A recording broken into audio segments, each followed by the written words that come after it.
nagiye kubona rero mbona bamwe bambaye imyambaro, uko bambaye imyambaro aho inzira banyuragamo ikigaragaza ko bagiye no ku mwirimbukiro nuko basigaga barimbuje abandi. Niki cyatumije muhagurukira gukosora umuremyi wanyu? Cyo uwo yamubajije. Ni nacyo kibazo cyabajijwe abandi bantu benshi ndibuze kukubwira ahangaha. Iyo tuvuze aba bantu ko bakiriye imbaraga zivuye ikuzimu wowe ugahakana, aba bantu babikorera mu ruhame bakazana kawunga 25 ngo barisengeye ngo nivuge ku gicaniro ngo bari buri sijya agomba gutanga amafaranga. Bishop Rugagi numwe mubona avuzeho. Urumva? Wamuvuze iki? Namuvuzeho mu bantu bakiriye imbaraga z'imyuka mibi. Ibyo rwose narabivuze. Reka nkubwira abantu bamwe namenye Apostle Gitwaza yari umukozi w'Imana ndabyemera. Uko ngewe nabonye iyerekwa rimeze namubonaga nk'umuntu wakiriye imbaraga z'Imana wari ufite Imana muri we. Ariko nyuma yo kubona kwibwiriza butumwa ridashobora kwamamara, bakristo bene data mu nteza amatwi mutega amatwi uyu mwanya, kubera ko abantu bakunze kwibaza ngo nibasira abayobozi b'amadini amwe namwe kabavugaho. Ariko uyu mwanya sindi buvuge ku bayobozi b'amadini, ahubwo ndashaka ko abakristo mwiyarura ndetse n'abo bayobozi bamwe b'amadini bakiyarura. Abo bamarayika barazaga rero bagahagarara ku murongo bakabaza buri muntu wese ushaka kujya mw'Ijuru, kuko abantu bose bavuga ko bashaka kujya hehe? Mw'Ijuru. Irembo ryagombaga kwinjira muri iryo juru ahantu nabonaga handitse w'Ijuru ryari irembo rimwe. Noneho ariko hakaboneka n'irindi rembo ryari ryanditseho irimbukiro. Ikintu cyantangaje rero nagiye kubona mbona abantu benshi bagaragaraga ko basenga, bagaragaraga ko ari abakozi b'Imana, benshi bahagera aho kugira ngo bahabwe urwandiko rubinjiza mw'Ijuru bagahabwa icyemezo kibajyana. Bigaragare ko abantu bo muri iki gihe cya none abenshi ari impumyi, kandi nta nubwo bashaka kugira ngo babone, kuko bariyemera ko babona. Ngo bishop ntagenda n'amaguru, apotre ntiyagenda n'amaguru, mukozi w'Imana agomba kurya inyama buri gihe, ngo Imana ngo ivuga ngo ari uko ngo profete yari inyama. Binjiraga mu muryango w'irimbukiro kubera ko ntabwo bigeze bakora ibwiriza butumwa rikwiriye. Ntabwo Imana yadutumye gushaka amafaranga mu bantu, ntabwo Imana yadutumye gushaka ubutunzi mu bantu. Ububonye byaba ari byiza, ariko ntigenda ariyo ntego yawe. Byibuka rimwe ko nigeze kuvuga mu bo bita Theo, bose babireba, namuvuzeho ndi Gisenyi, abantu bari Gisenyi bo barabyibuka cyane. Namuvuzeho navuga nti uyu mugabo yatangiye neza, ariko hagejeje arimo arakorana n'imbaraga zitari iz'Imana. Hari harimo abasenga, ariyo mpamvu navuze mu bari bariya nkavugamo basimo Imana barabumvishe bariya muri ADPR. Mvugamo bawusabwa Imana narabavuze muri ADPR. Hariho nabandi rero navuze, nabonye mu bita Apostle Gitwaza, mbona mu bita Bishop Rugagi, mbona mu bita Rwanda Muracharis n'abandi benshi nagiye mbona. Aba bagabo narabavuzeho ku buryo buhagije. Tugaruke kuri Rugagi. Rugagi buraba byose yakoraga hari izindi mbaraga zamukoreshaga. Ahubwo we manza arengeje na Bagitwaza. Bishop uyu nguyu Bosco ngo yirukana ngo abadayimoni mu bantu. Ngo afikize muri 40. Azi kuyebira ko muri hari ibintu abantu duhishwe, ziriya mbaraga zikora birabe. Ziyitirira izina rya Kristo, bakiyitirira izina ry'Imana kandi ari barusahurira mu nduru. Uriya mugabo reka mbabwire, ngewe ubwanjye Bishop Bosco ndimo ndakira Agakiza. Twahuriye muri ofisi ye ku Gisenyi. Nagiye mu rusengero rwiwe ndahicara imbere y'Imana ishobora byose, bampaye umwanya ngo nimpaguruke nsuhuza abantu. Ururimi rwanjye ruragobwa. Narindi kumwe n'umudamu wigeze ubona Petero afite protokoli mugendaho kugira ngo ubonane na Petero bisaba kugira ngo ubanze wishyura. Paulo kumugeraho bigasaba kwishyura. Yesu Kristo mugenga wacu, mu chef mukuru, mwigisha mukuru, kugira ngo bamukoreho wigeze ubona bibanza kwishyura. Yitwa Christian, muri Australia ni hatuye. Yaranditse aravuze ngo mwaramutse, amahoro y'umwami wacu Yesu Kristo abane nawe. Yavuze ubutumwa yibanda cyane ku idini rya ADPR, bisa nkaho ari ryo dini rihari ry'ukuri twakagombye kubarizwamo twese, kandi munyetorero nta dini agira, ahubwo tubarizwa muri Kristo Yesu, kandi ubutumwa budukangurira gusohoka mu madini. Ese ADPR ryaba ari ryo torero ry'ukuri? Ubundi torero rya Kristo riri mu ibanga, ntabwo riri ku mugaragaro ngo abantu bavuge ngo dore umuyobozi waryo ni runaka, sibyo? Abantu tugomba kurangamira Kristo, ntiturangamire mu idini. Ntabwo twabwiraga abantu ngo basohoke mu madini barimo bajye muri ADPR, ariko ntabwo twabwiraga bari muri ADPR nanone ngo basohoke bajye mu yandi madini, ahubwo abantu bose bagomba kurangamira Kristo Yesu wenyine. Mfite ubutumwa bw'abadivandiste umunsi wa 7, ubwo nabwo ntabwo ndabutanga, ariko burahari. Aho hariho icyo ngicyo cyo kunenga imyizerere n'imyitwarire y'abadivandiste muri kino gihe cyane. Benshi bitwaza ko bafite ubutumire bubajyana mu ijuru, ariko ntibakurikize amabwiriza ari mu butumire.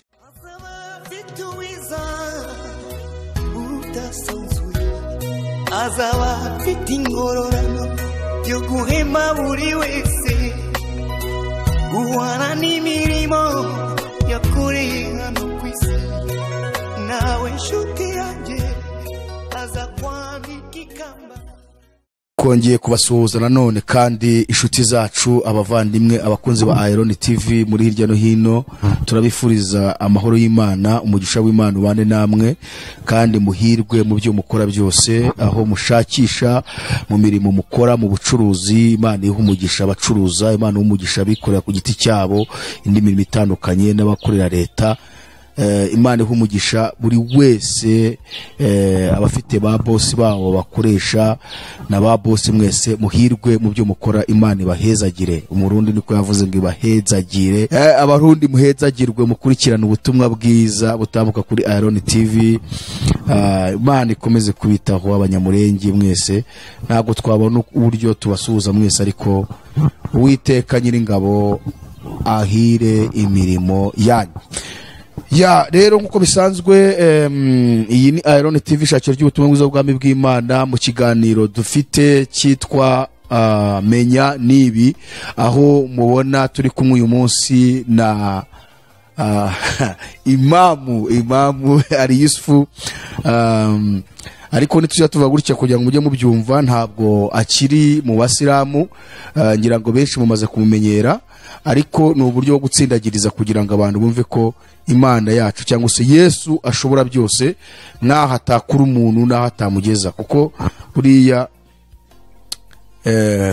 hari imbaraga ziri mu idini ya Islam kugira ngo uzajye gukura y'umuntu biragoye ariko niyo mpamvu tugaruka kuri iryo jambo kugira ngo abantu bumve imbaraga z'umwami wacu ya reka tumwakire abanza dusuhuze hanyuma asuhuza abantu bashyashya badukurikira bwa mbere kugira ngo tubashe kwinjira mu cyo uyu munsi twateguye turabakiriye kugira ngo mwibwire ababakurikiye ndabasuhuje mu izina rya Yesu Kristo umwami n'umukiza w'ubugingo bwacu amahoro y'Imana n'imigisha yayo tubonera muri Kristo Yesu akomeze abe kuri mwe mwese abaduteza amatwi muri uyu mwanya kuri AYALONI TV isobanure noneho re mu mazina yose noneho nitwa Bizimungu Yusufu Ali kongeraho Abdallah ayo ni amazina yanjye ubwo nyine nkaba ndi umwigishwa wa Kristo Yesu kandi nanjye mpindura abantu benshi kugira ngo babe abigishwa ba Kristo Yesu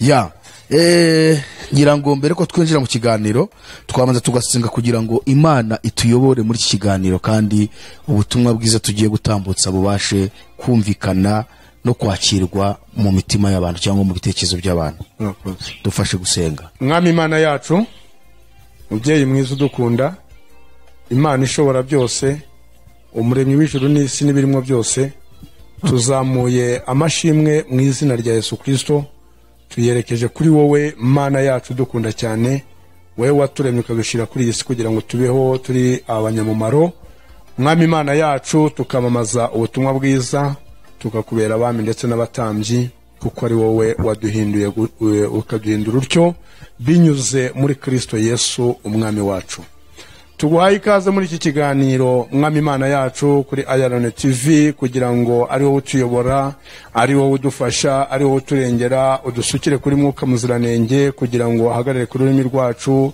ye kuba ari jye ye kuba ari umunyamakuru ye kuba ari AYALONI TV ahubwo icyubahiro cyawe Imana data aricyo kigaragarira imbere y'abaduteza amatwi ijambo tugiye kuvugira hangaha ubutumwa bwiza mwami Imana buhindura ubutumwa bufasha benshi kuva mu ngoyi zibibi mu ngoyi z'ibyaha bagahindukirira Kristo umwami wabacunguye ubwo butumwa rero dusabye ko bwagenda bushorewe n'imbaraga y'umwuka wawe wera ijambo ryawe rirabitwigisha rikanabitwereka neza yuko dukwiriye gusengera Imana mu kuri no mu mwuka reka rero tukwingingire kugira ngo iri jambo urishyiremo imbaraga rigere ku bantu bawe abo ushaka ko barimenya abatubonye bwa mbere abamaze igihe tugenda duhurira mu biganiro abo bose mbasabiye umugisha mu izina rya Yesu reka twese dukomeze guhuriza hamwe tukwizera kandi tunakwiringira kugira ngo dusangire ibyiza waduteguriye mu gihugu cyo mw'Ijuru tubisabye mu izina ry'umwami wacu Yesu Kristo amen Yusufu uyu munsi ngira ngo bimwe mu byo tugiye kuganira wagira icyo utubwiraho kugira ngo abadukurikiye bakomeze kugira amatsiko yo kumva byinshi murakoze cyane ubushize ngira ngo muribuka ko twatangiye tuvugaho ubuhamya uburyo bw'umuhamagaro uko nahamagawe rero ndifuza ko nza kuza kuvugaho igice cya kabiri cy'umuhamagaro ariko muri icyo gice cya kabiri cy'umuhamagaro nkaza kubivuga noneho ndahita ntangamo n'ubutumwa nahawe nanone kuko ubutumwa ngiye kuvuga muri uyu mwanya bwerekeranye no gutahura ibinyoma biri mu madini amwe n'amwe yiyitirira Kristo n'abayobozi bayo bamwe na bamwe biyitirira Kristo cyangwa se ko yego ari we bakorera. Rero muri iryo hishurirwa cyangwa se muri icyo gice cya kabiri tugiye kuvugamo ubwo ndavuga aho narindi nyine ndaza ntangira mbabwira uko byari bimeze muri icyo gihe ubwo buhamya mu ncamake ubutumwa mu mwanya muremure. Ya mu kiganiro cy'ubushize cyabanjirije icyo duretse gukora mwasubizaga bimwe mu bibazo bari banditse ku kiganiro cya mbere ngira ngo tuba twasezanije abantu ko n'ubundi byari byo uzavuga ariko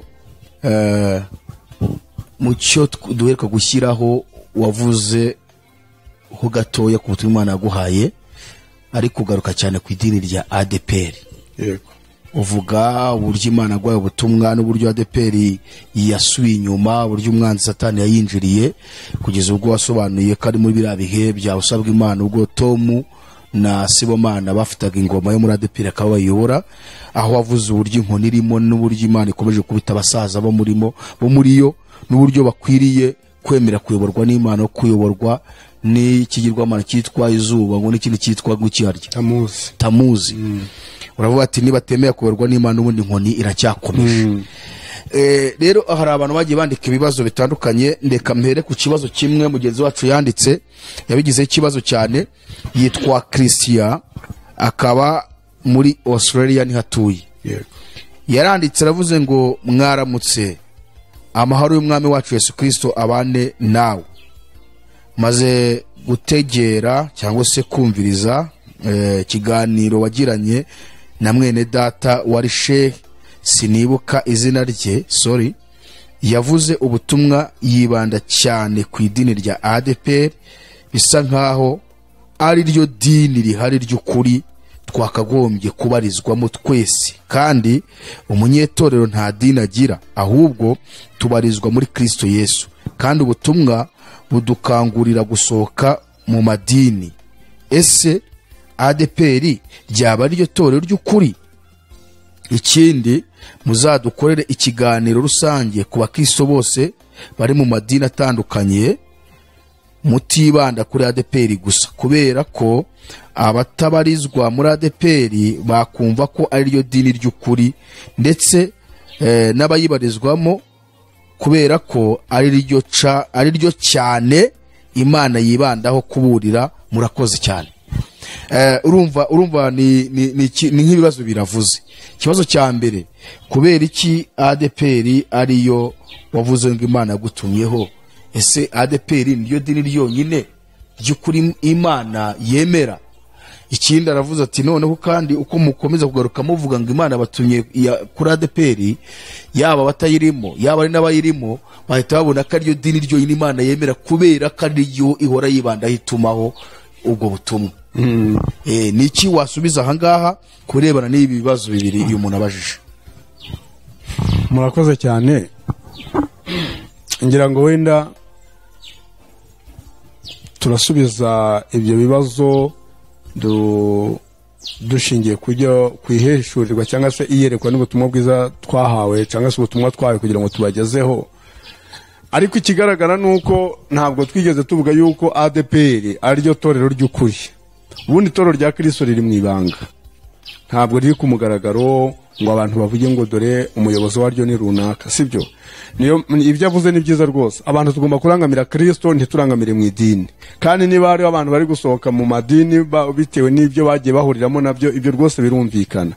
Ariko noneho rero kuba Imana yaravuze ngo abantu nibasohoke muri Babuloni muri kiriya gihe cya mbere, ntabwo byabujije ko Imana itanga ubutumwa bwerekeye Babuloni n'umwami wayo.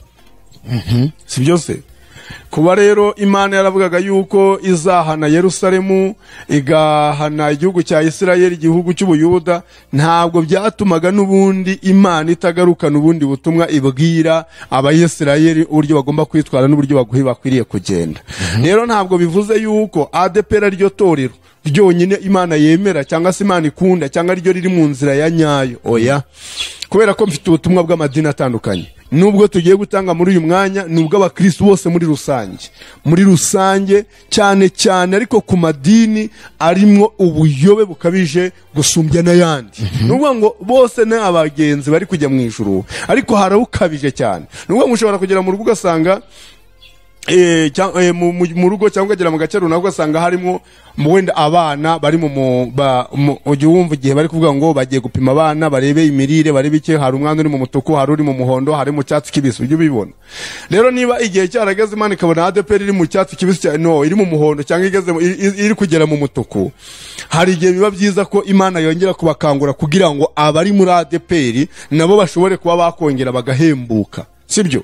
Hari ababarizwa muri ADPR bari intungane imbere y'Imana, Imana ibona nk'abantu beza ikwiriye kurokora. Inzuri zibaye nyinshi, ariko hari urwuri ushobora kugeramo ugasanga intama zaho ntabwo ziheruka ubwatsi. Rero ushobora guhita ubirinduka ukaza ukita kuri za zindi zikeneye ubwatsi kugira ngo zibanze zongere nazo zisubire ku murongo, zihagarare mu mwanya mwiza, zongere zishimire umubyibuho. Ukazikuraho zari ziri ukazishora mu ahantu hari amazi meza kugira ngo zinywe amazi zishira inyota. Ibyo rwose ni ngombwa. Rero ubutumwa dufite ADPR, twahaye ADPR, ntabwo twabwiraga abantu ngo basohoke mu madini barimo bajye muri ADPR, ariko ntabwo twabwiraga bari muri ADPR nanone ngo basohoke bajye mu yandi madini, ahubwo abantu bose bagomba kurangamira Kristo Yesu wenyine. Uri mu idini n'abashaka kurigumamo, ngewe numva ntaco bintwaye, yarigumamo kuko twebwe urabizi nta dini dushinga, sibyo? Ntabyo tuzigera dushinga. Rero idini ADPR yavuzwe nkuko nabandi bavuzweho. Mfite ubutumwa bw'abadivandiste umunsi wa 7, ubwo nabwo ntabwo ndabutanga, sibyo se? Ariko burahari.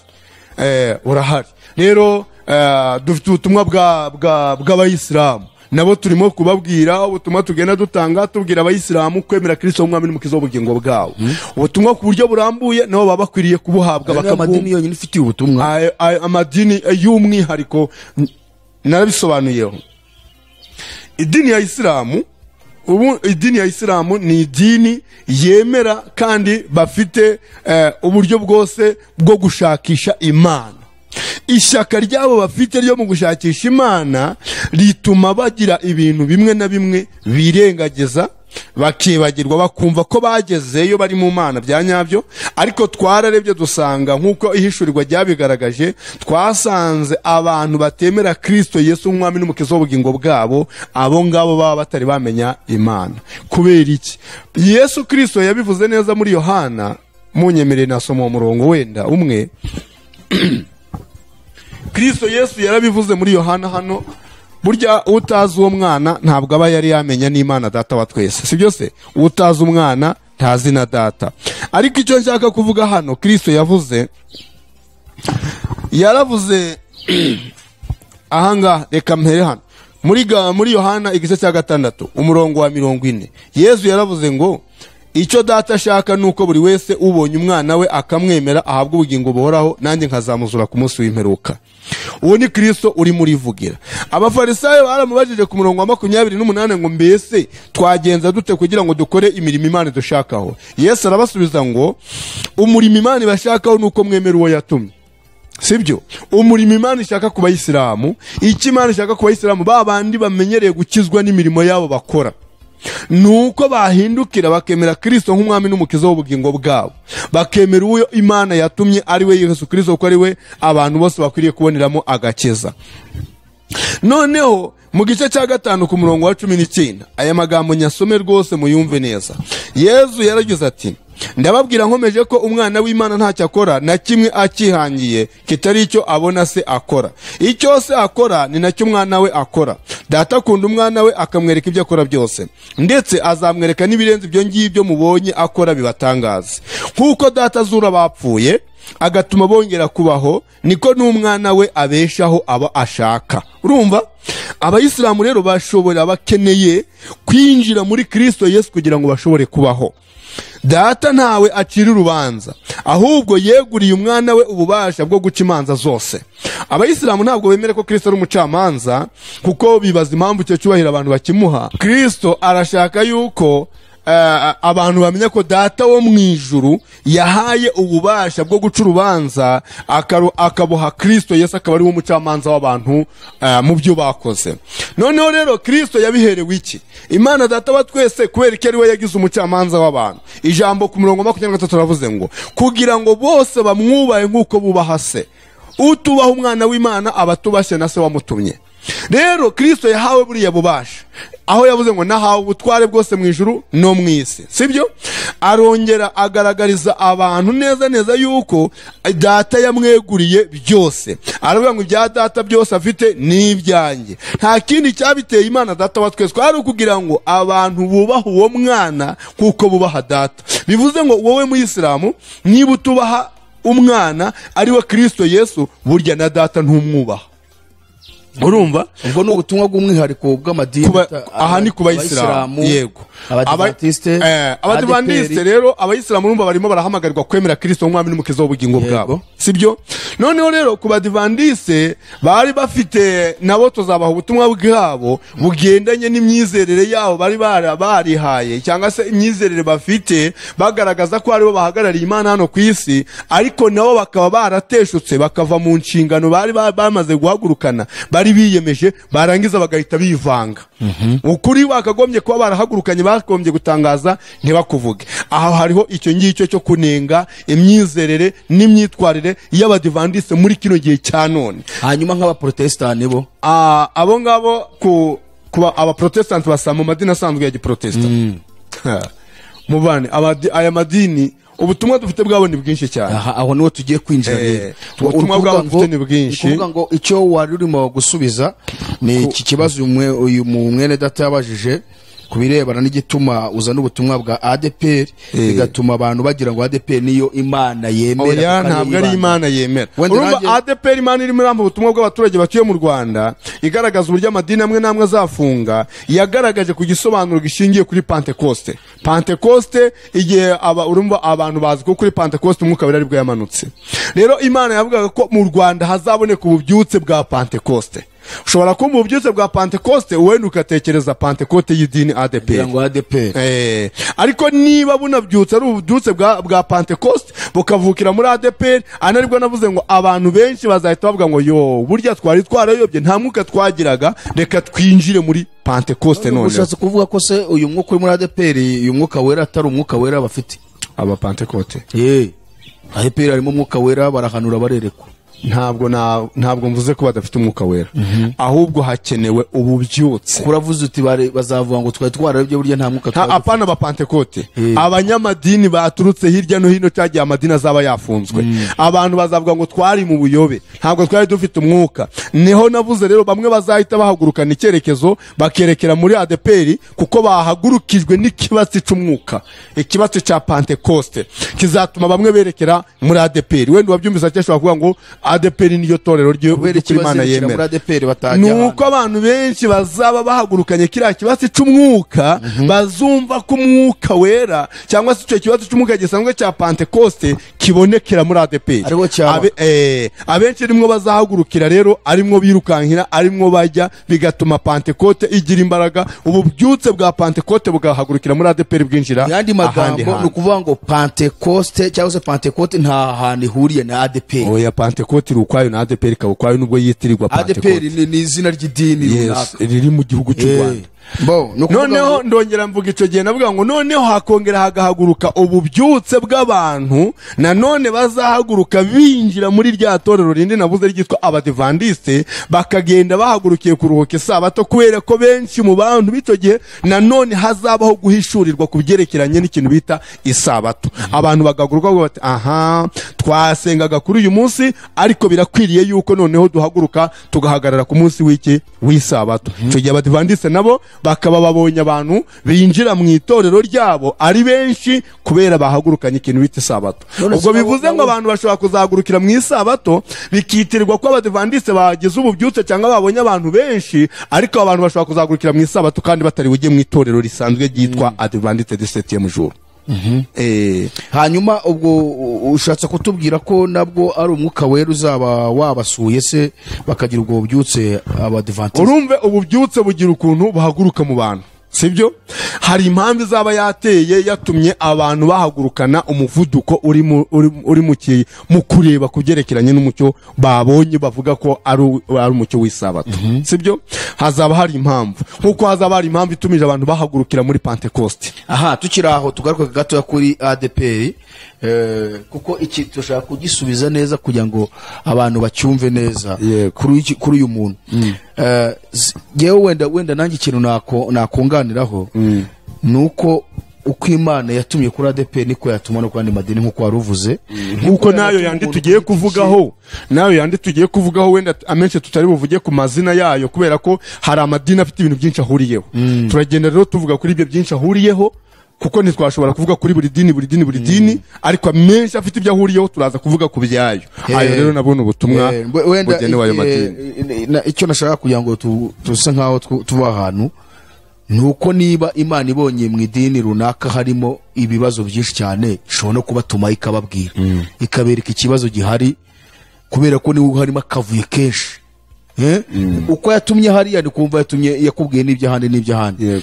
Iki cyumvikane ntabwo ari uko wenda ubutumwa ntabwo bivuze ko byanze bikunze wemerwa. Mwibuke ko hari ubuhanuzi Ezekiel yahanuye na Yeremiya bakavuga ku buhanuzi buvuga ku banyamisiri, bagatanga ubuhanuzi buvuga ku gihugu cy'i Babuloni, bagavuga ku buhanuzi buvuga ku gihugu cy'i Tiro, bakavuga kuri Sidoni, bakavuga n'ahandi. Ariko mu isi hari ibihugu byinshi ntabwo byose byatumweho. Reka wenda twihute ubwo ababyumva barabyumva. Ntabwo twavuga ngo ADPR ngo niryo dini ryo n'Imana yemeranga abantu bajyamo bagakizwa. Ngira ngo muranabizi ko mu bintu duhora tugarukaho dutumira abakozi Imana batandukanye ari uburyo bwo kwerekana ko AYALONI nta dini na rimwe ibogamiyeho. Akaba ari nayo mpamvu ahubwo tuba dushaka kugira ngo ukuri kugaragare gushingiye ku gakiza kanyako kuzuye. Ese uko kuri gushingiye ku gakiza kanyako kuzuye ni ugushingiye ku madini runaka? Ni ugushingiye ku ijambo ry'Imana? Icyo tubwira abantu ni uko abantu bose bazi ko baremwe n'Imana bari mu madini atandukanye bagaruke mu gitabo cyitwa Bibiliya, kuko Bibiliya yandikiwe ikiremwa muntu. Ariko byagera ku muntu wumva ko ari mu idini runaka cyangwa se uvuga ngo yarizeye akamenya ko urwandiko agomba kurusoma ku giti cye personal kurenza uko yarusomerwa na bishop, pasteur, papa, nuza apotre runaka, profete runaka n'abandi tutavuze. Ni wowe wenyine, kandi warangiza wabona mugenzi wawe nawe hari inyunganiza azanye mukunganirana mwese musenga Imana ikabafasha. Niyo mpamvu rero nicyo duhoramo no kugira ngo abantu bamenye ukuri kuzuye gushingiye ku butumwa bwiza. Ubutumwa bwiza nabwo bukomoka mu ijambo ry'Imana nkuko turibona mu gitabo cyitwa Bibiliya.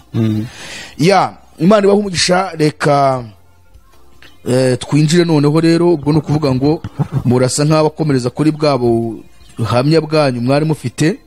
Turi buze kugarukamo hagati hari bimwe mu bibazo n'ubundi kukubaza abantu babaje muri iki kiganiro cy'ubushize wavuze kuri ADPR uvuga buri butumwa, ariko ngira ngo mwatangira hanyuma tukinjira muri bya bindi byose mwaduteguriye.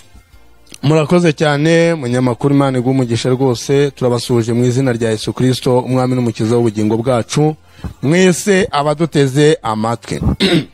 Rero dutangira ubu butumwa, mu by'ukuri reka nongere imbibutse ko navuze ku gice cya mbere cy'ubutumwa nahawe cyangwa se inyandiko nigeze kwandika. Ziriya nyandiko rero nigeze kwandika zari inyandiko eshatu nabisobanuyeho, bamwe barabyumvishe. Hari inyandiko ivuga ku byerekeranye n'uburyo ibanga rya Yesu Kristo muri Korani. Icyo gihe ni mu 2011 nari ndimwo ndagenda nigishwa na Kristo, anyigisha ku buryo ngomba gusobanurira abayisilamu no kugira ngo bamumenye neza, bamusobanukirwe kandi bashobore kumwemera nk'umwami n'umukiza w'ubugingo bwabo. Hanyuma rero ibintu byarakomeje, nkomeza kugenda ndwana niyerekwa nihishurirwa. Mu 2012 mu kwezi kwa 11 naje kwinjira mu ihishurirwa nanone. Ninjira rero mu ihishurirwa naryo rikomeye cyane. Icyo gihe gihe nkaba nari mfite ikibazo cy'uburwayi nari nafashwe n'indwara. Iyo ndwara narayirwaye njya mu ivuriro ryari hafi aho ngaho ahantu bita muri Vunga, ni mu karere ka Nyabihu mu murenge wa Shira. Abantu bahazi rwose ngira ngo mwahamenya, noneho mukaza kumva neza ibyo ndimo ndavuga, ariko abenshi mwamaze kumenya aho ndimo narindi muri ico gihe, kubera ko ubutumwa mfite nabuhawe ndahantu hatandukanye. Imana rero nibagirire neza. Hanyuma rero kuri aya matariki igihe twari turi aho ngaho, igihe twari twicaye aho ngaho muri nari ndyamye muri iryo vuriro, naje kubona ibintu bitandukanye kuko Kristo yansanzemo angezeho arambaza ngo mbese kuri hano, ndamubwira ariko wambwiye yuko uzi byose, none kubera iki utamenye ko ndi hano? Kristo rero arambwira ati rero naje hano nzi neza ko uhari, nari mbizi, kandi dore ikibazo ufite, uburwayi wowe bwakugezeho ni ukubera ko n'ubundi warigometse, ntabwo ushaka kumva. Arambaza ngo na n'ubu ntabwo ushaka kwemera, ariko wowe urashaka ko nemera, nkemera ibiki? Arambwira rero ati rero nagusabye kugira ngo unyumvire ugende umbere intumwa. Ndamubwira ariko nanjye nakubwiye yuko ibyo bintu urimo kumbwira rwose bidashoboka. Mu by'ukuri rero Kristo yararangije ambwira ibintu bimwe nigeze kubabwira n'ubundi, reka nongere mbigarukeho. Arabanza arambwira ngo rero hari ibintu ngiye kubanza kukwiyama. Ico gihe arabimbwira. Icya mbere yarambwiye ngo ntuzongere kuvuga ko ndi umuhungu wa Mariya. Icya kabiri, icyo ni icya mbere. Icya kabiri arambwira ngo ntuzongere kuvuga ko Yesu Kristo atapfuye. Icya gatatu arambwira ngo ntuzongere gusenga werekeye Imaka. Icya kane arambwira ngo ntuzongere gusenga wubitse umutwe hasi. Ibyo rero byatumije yinjiramo aza kubinsobanurira, kuko iki nacyo ni ikigisho ukwacyo nzaza kongera kuvugaho, cyane cyane kubera ko kirebana n'abavandimwe bacu b'Abayisilamu batari bamenya ukuri kuri Yesu Kristo umwami n'umukiza w'ubugingo bwabo. Hanyuma ibyo birangiye, umwami Yesu aribwo yaratangiye no kugira ibintu anyereka. Yaraje aranyegera gato, aza ankora ku maso. Amaze gukora ku maso nibwo nagiye rero mwiyerekwa. Iyerekwa rero naragiye nza kubona, mbona ahantu hatandukanye, ariho nazizeye kubona abantu bagendaga bagasa n'abakira imbaraga bahabwa n'undi muntu. Hariho n'abasengaga bagasaba Imana kubaha imbaraga zo gukomeza gukora umurimo wayo. Mbega hari abantu bafite imihati, ariko imihati itandukanye, kandi bayigira no ku bintu bitandukanye. Rero muri ibyo bihe nibwo naje kubona, mbona nanone iyerekwa rikomeye, aho naje kubonera ikintu kimeze nk'imperuka. Icyo kintu naje kubona kimeze nk'imperuka, naje kuhabonera ikintu cyanteye ubwoba. Nibaza ku myizerere y'iki gihe cya none, ndibaza nti none ko abantu bose bemera Kristo Yesu bakanamwamamaza bakanamuvuga, nkaba ndi kubona aba bantu batandukanye, amaherezo bizagenda biti? Igihe narindi mwiyerekwa rero nibwo naje kumva indirimbo y'umuntu waririmbye, niyo abapantekote bashobora kuba bararimbye, niya kera cyane. Ntabwo nzi niba ari abapantekote bayihimbye cyangwa niba yarahimbwe n'abandi, ariko iyo ndirimbo yaravuga ngo bareke bagende ikivunge, nibagera kuri Yorodani harambuka intwari. Ndibaza ngo kubera iki yagiye kwambuka intwari kandi bose bagiye ikivunge? Bakristo bene data munteze amatwi, mutega amatwi uyu mwanya, kubera ko abantu bakunze kwibaza ngo nibasira abayobozi b'amadini amwe namwe kabavugaho, ariko uyu mwanya sindi buvuge ku bayobozi b'amadini, ahubwo ndashaka ko Abakristo mwiyarura, ndetse n'abo bayobozi bamwe b'amadini bakiyarura, kubera ko inyungu bakurikiranye, ibintu by'ibyubahiro bazabisiga hano kuri iyi si. Bavandimwe, hazabaho gucirwa urubanza rugendanye n'ibyo buri muntu wese yakoze. Muri iryo yerekwa rero nagiye kubona, mbona abantu baza bari kuza bose bari kwerekeza muri icyo kibuga Kigali. None muri icyo kibuga Kigali nagiye kubona, mbona harimo hahagazemo abantu bameze nk'abamarayika. Abo bamarayika barazaga rero bagahagarara ku murongo, bakabaza buri muntu wese ushaka kujya mu ijuru, kuko abantu bose bavuga ko bashaka kujya hehe? Mu ijuru. Irembo ryagombaga kwinjira muri iryo juru, ahantu nabonaga handitseho ijuru ryari irembo rimwe. Noneho ariko hakaboneka n'irindi rembo ryari ryanditseho irimbukiro. Abantu bagombaga kwinjiramo bakajya mu ihaniro ry'iteka. Noneho abamarayika barazaga rero bagahagarara hariya, buri muntu wese yerekanaga icyangombwa kimwemerera kujya mu ijuru cyangwa se akajya muri rya rimbukiro.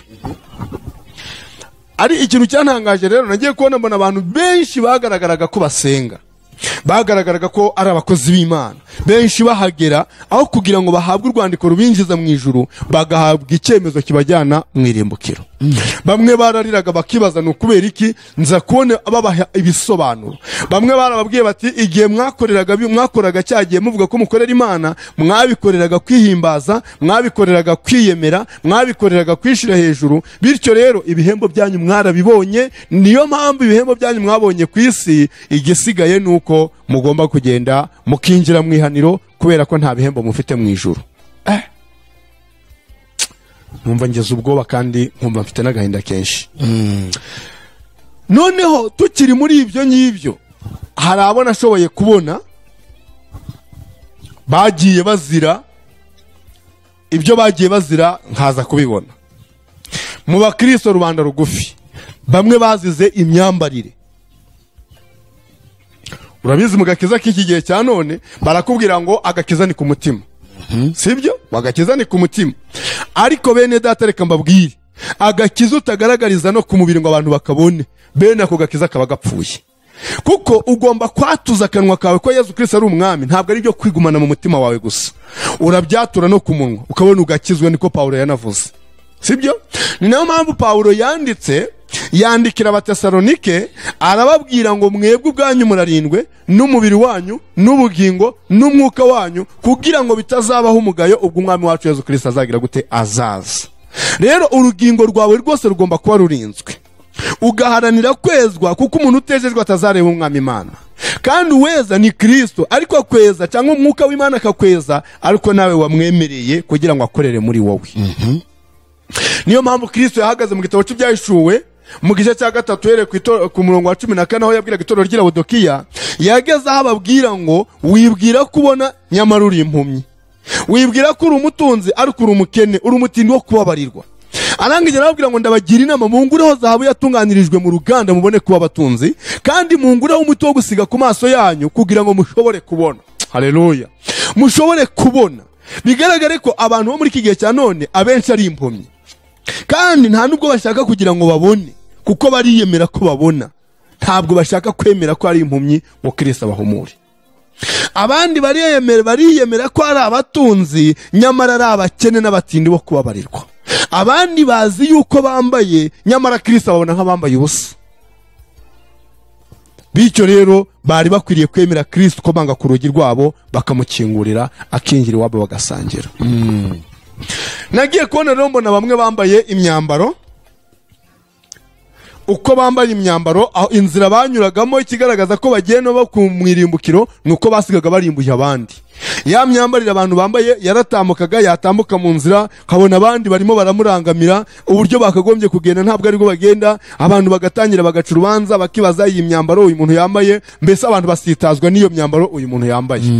Noneho hagasohoka ijambo rivuga ngo rero Kristo yaravuze ngo nta cyabuze ibigusha kuza, nta cyabuze ibisitaza kuza, cyangwa se ngo mu isi ibisitaza ntibizabura, ariko abagusha abandi bazabona iki? Bazabona ishyano. Uyu muntu rero agushije abandi akoresheje imyambaro yambaye. Abageze imbere ya marayika amubwira ati rero ubwo buryo wambaye ntabwo bwari bukwiriye umukozi w'Imana. Abaza ngo iyi myambarire wambaye itandukaniye n'iyabariye uri kureba hariya bambaye. Abo bandi babaga bicaye hariya bambaye imyambaro, babaga bambaye imyambaro igaragaza ko bo ari abantu bicuruza, ari indaya. Urumva? Nubwo muri iki gihe bagenda bahindura amazina bakabita amazina yabo y'ibyubahiro, ariko ngenda bivuga uko nabibonye ico gihe. Mu izina ry'indaya, mu ishusho y'indaya, imyambarire yabo bambara, abantu bicuruza, abantu bigurisha, none ugasanga n'abantu bavuga ko ari abakristo nabo niko bambaye. Itandukaniro rikabura. Ni iki gitandukanyije umukristo n'utari umukristo?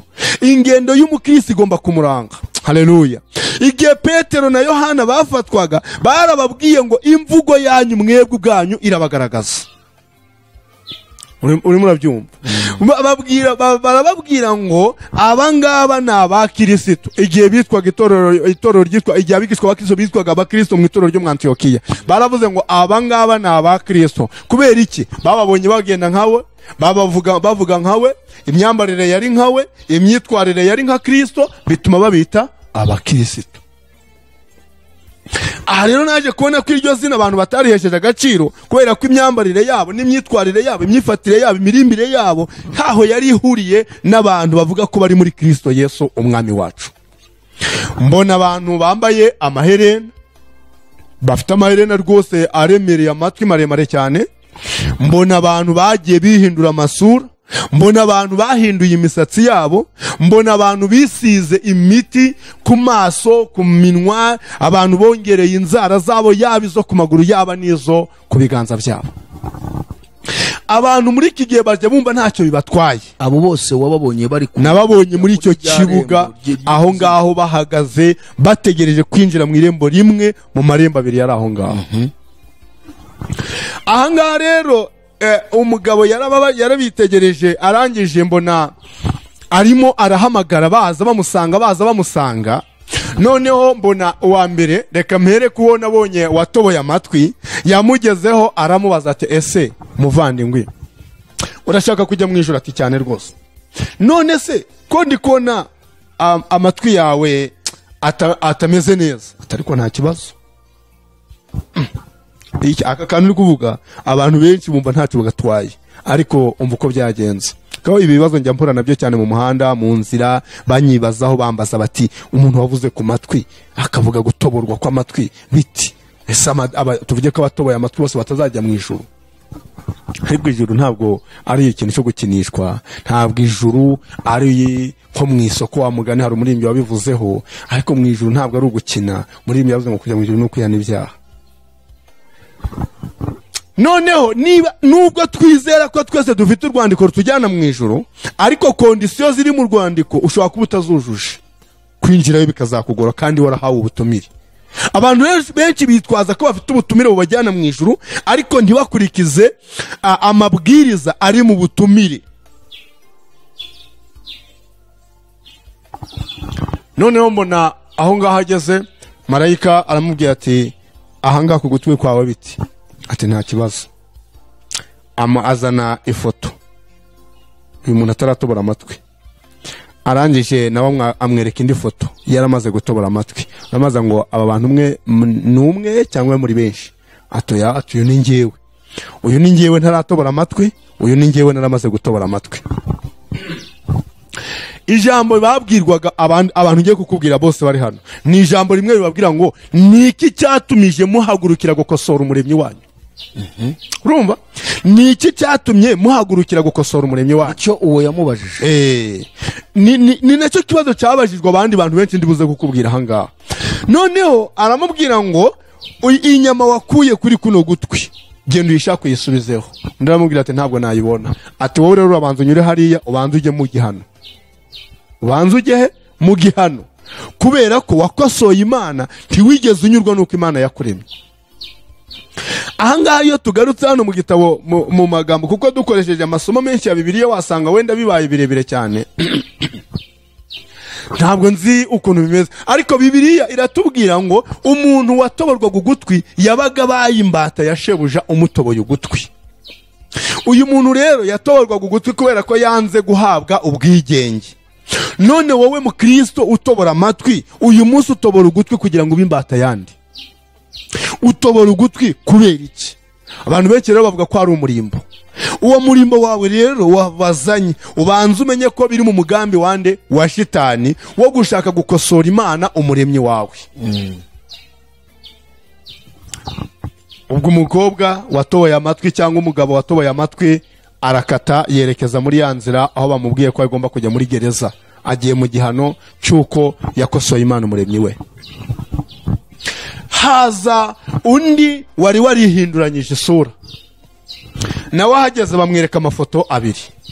Amafoto bamweretse yaragiye arareba, baramubaza bati mbese aya mafoto nayawe?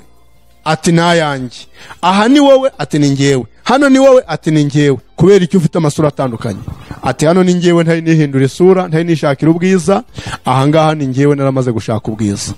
Marayika aramubwiye ngo genda wongere usubire kuri nature, naturel, ugarure umubiri wawe mu isura bwari burimo mbere.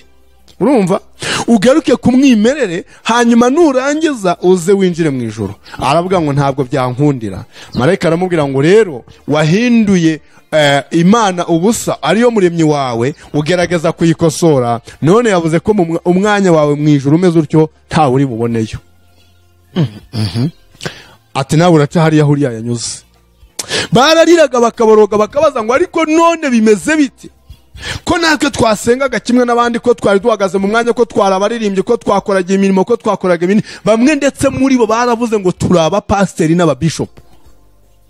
Hari harimo n'ababishopu se? Hari harimo n'ababishopu, narababonye bayambaye, bahinduye, bafite n'iminwa itukurije rwose, iminwa yarayisize n'ubu buntu bwitwa ingohe, nabo barabugize ukuntu, ibitsike barabigize ukuntu, abo ngabo baratamutse, bafite n'inzara zisongoye. Urumva neza. Ariko Yesu yigeze kunenga itorero rimwe mu matorero 7, ararinenga ngo mufite inyigisho za Baramu, mukagira n'urya mugore witwa Yezebeli, mukakira inyigisho zaho ngo mu itorero ryanyu. Ibyo Imana yarabinenze. No mu matorero y'iki rero harimo abambaye nka Yezebeli, harimo abameze nka Yezebeli, imyitwarire nk'iya Yezebeli, ariko nabo ngo barangiza bagahabwa umwanya wo kwigisha, bavuga ko bari kwigisha ijambo ry'Imana, bakarya intonorano, bakamera nka wa mugabo n'ubundi Yesu Kristo avuze, bigisha inyigisho za Baramu, bakigisha inyigisho zo gusenga ibigirwamana, nyamara bazi neza ko bari mu murimo wa Kristo, barimo baravuga ijambo ry'Imana. Ariko yaravuze ngo nkugiriye inama nanone nuko wagaruka mu mwanya wawe wa mbere, gusubira mu mwanya wa mbere. Ngo ariko nutabikora nzaza aho uri nk'uri igitereko kitabaza cyawe ahacyo, ngo nawe ntabwo uzamenya igihe nzagira gute nzagutungurira. Imana nitugirire neza. Noneho aho ngaho ambona abo bantu baratambutse, aba bantu bitwa abapasiteri, aba bantu bitwa ababishopu. Umva ikibazo cyababayeho. Bamwe muri bo bagiye bakubitwa inkoni mbireba mwiyerekwa, bakubitwa n'abantu bari barabayobotse, basenganaga nabo, bari mu itorero ryabo. Barababwira ngo iyo mutubwira ko bino bintu ari ibyaha, mukatubwira ko bino bintu ari bibi, tuba twarabiretse, ariko twabonye namwe mubikora, twumva ko ntacyo bitwaye, kuko nimwigeze mutubwira icyaha, ahubwo mwatubwiraga ko ari amahoro. Mbona birababaje cyane. Nahabonye abantu bafashe imisatsi yabo barayihindura. Wowe mwirabura kubera ko unezezwa nko kuba umuzungu, mu gihe umuzungu atanezezwa no gusa nawe. Imisatsi yawe igaragaza ubwimerere bwawo, hanyuma warangiza ukajya kuhindura umusatsi ukawunyereza, ugahindura umusatsi ukawugira muremure, ukanegerekaho no kubaha kugira ngo uwugire muremure, ngo ngubwo nukwirimbisha. Urimo uranenga Imana yakuremye. Ni nkaho wabwiye Imana ngo kubera iki ngiye utampaye imisatsi itukura, kubera iki utampaye imisatsi y'umweru, kubera iki utampaye imisatsi y'icyatsi. Ujye ubabona nawe munyamakuru hariya, ukabona abantu barahinduye imisatsi, ukabona hano hari icyatsi, hano hari umuhondo, hano hari ubururu, hano hari umweru, nawe ujye ubibona. Ndabibona cyane rwose. Abandi bakaba baragize imisatsi yabo miremire cyane igeze iriya hasi.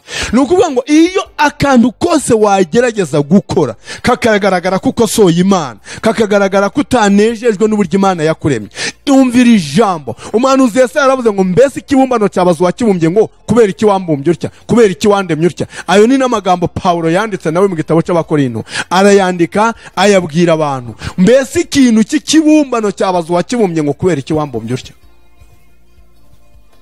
Urinde wowe ugisha Imana impaka, urinde wowe ushaka gukosora Imana umuremyi wawe. Aha rero narabyitegereje ndabireba, ndabyitegereza mbona ari ikibazo, mbona ari ibintu birebire cyane. Kubona umuntu ashaka gukosora Imana, agashaka kwihindura binyuranye n'uko Imana yamuremye. Aha rero narababonye.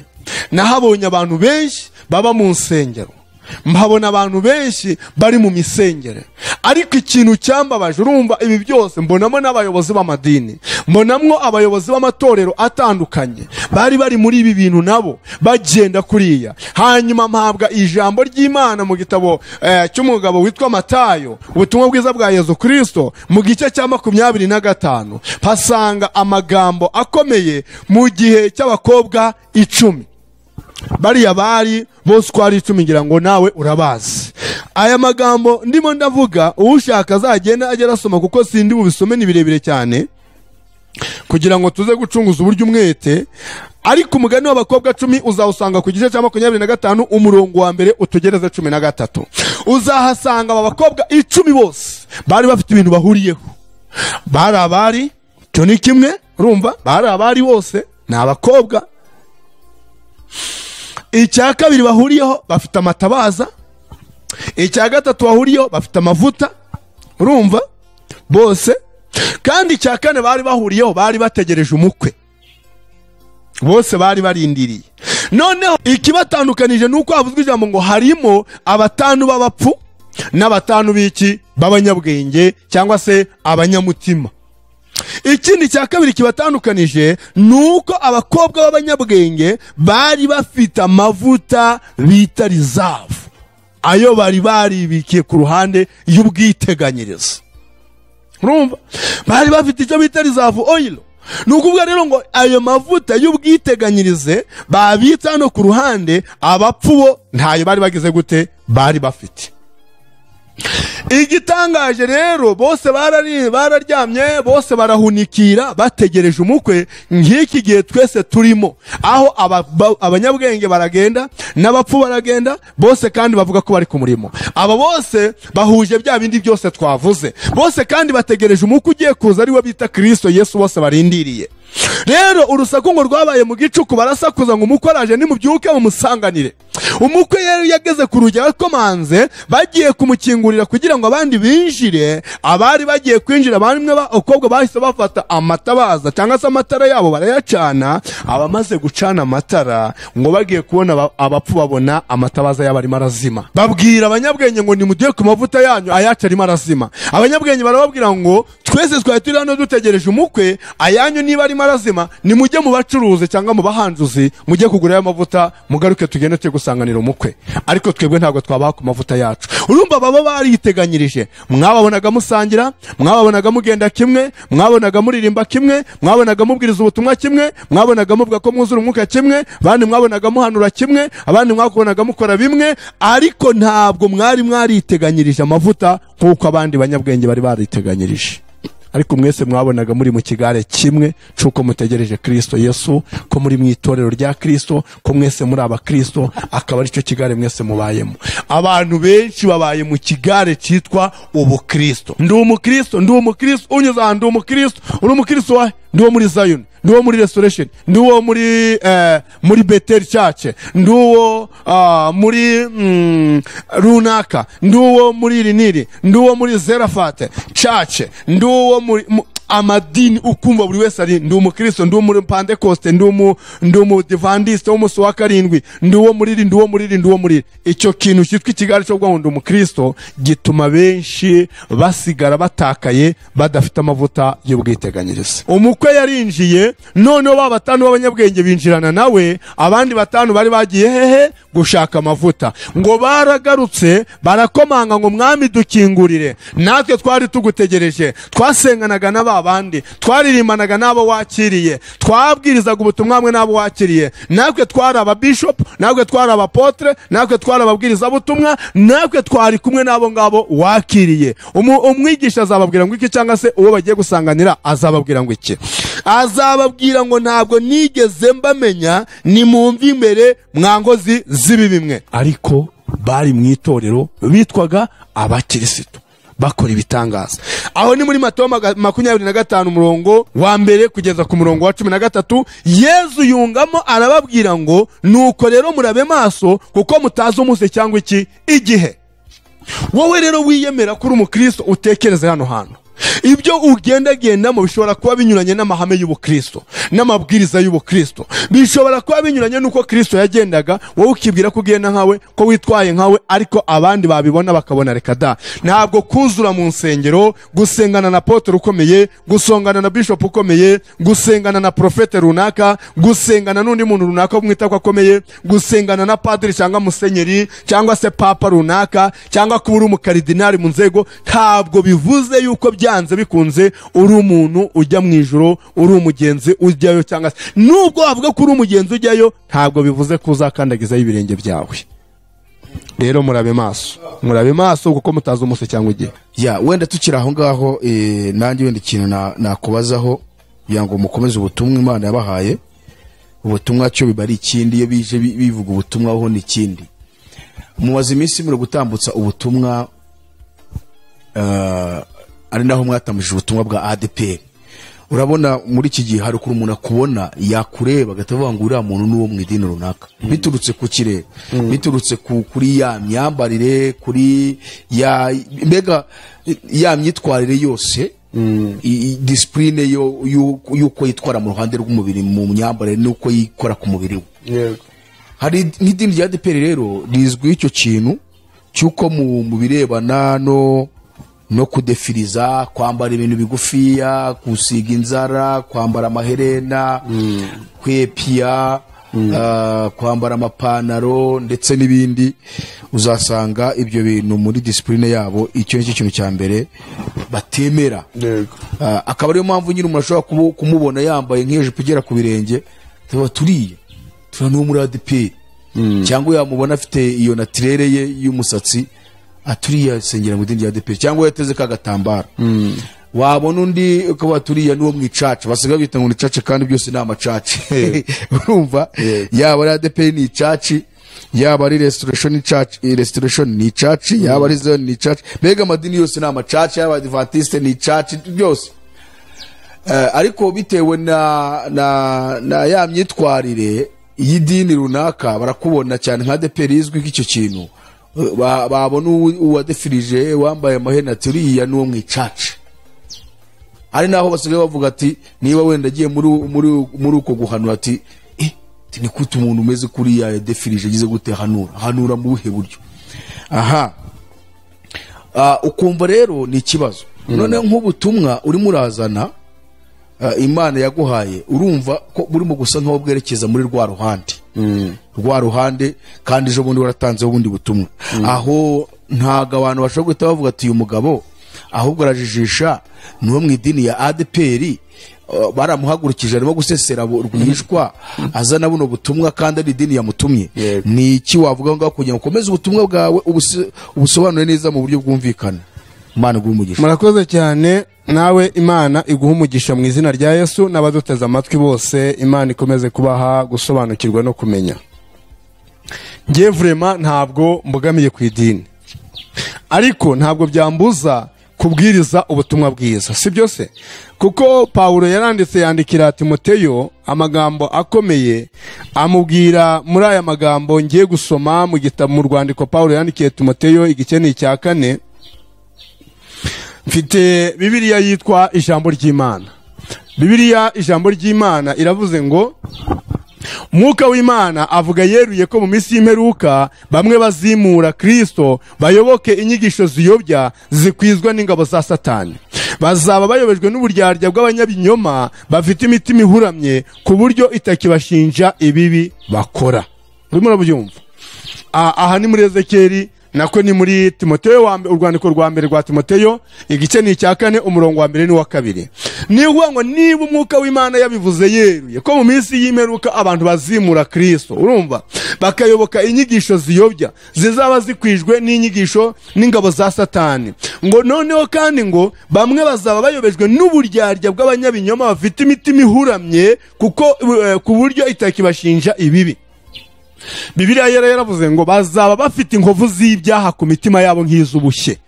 Urumva, nuvuga ngo rero izi ni inyigisho abantu benshi, urumva, bashobora kwakira inyigisho zaturutse kuri Satani, zaturutse kuri Sekibi, kubera iki? Kubera ko uburyarya bw'abigisha b'abanyabinyoma barahari, bafite inkovu z'ibyaha ku mitima yabo nk'iz'ubushye, badashaka kubuzanya abantu ibibi, badashaka kwereka abantu inzira ijya mu ijuru ya nyayo, ahubwo ngo kuko imitima yabo izaba ibarya bagomba kwihimbira abigisha b'ibinyoma bahuje n'iby'amarari yabo.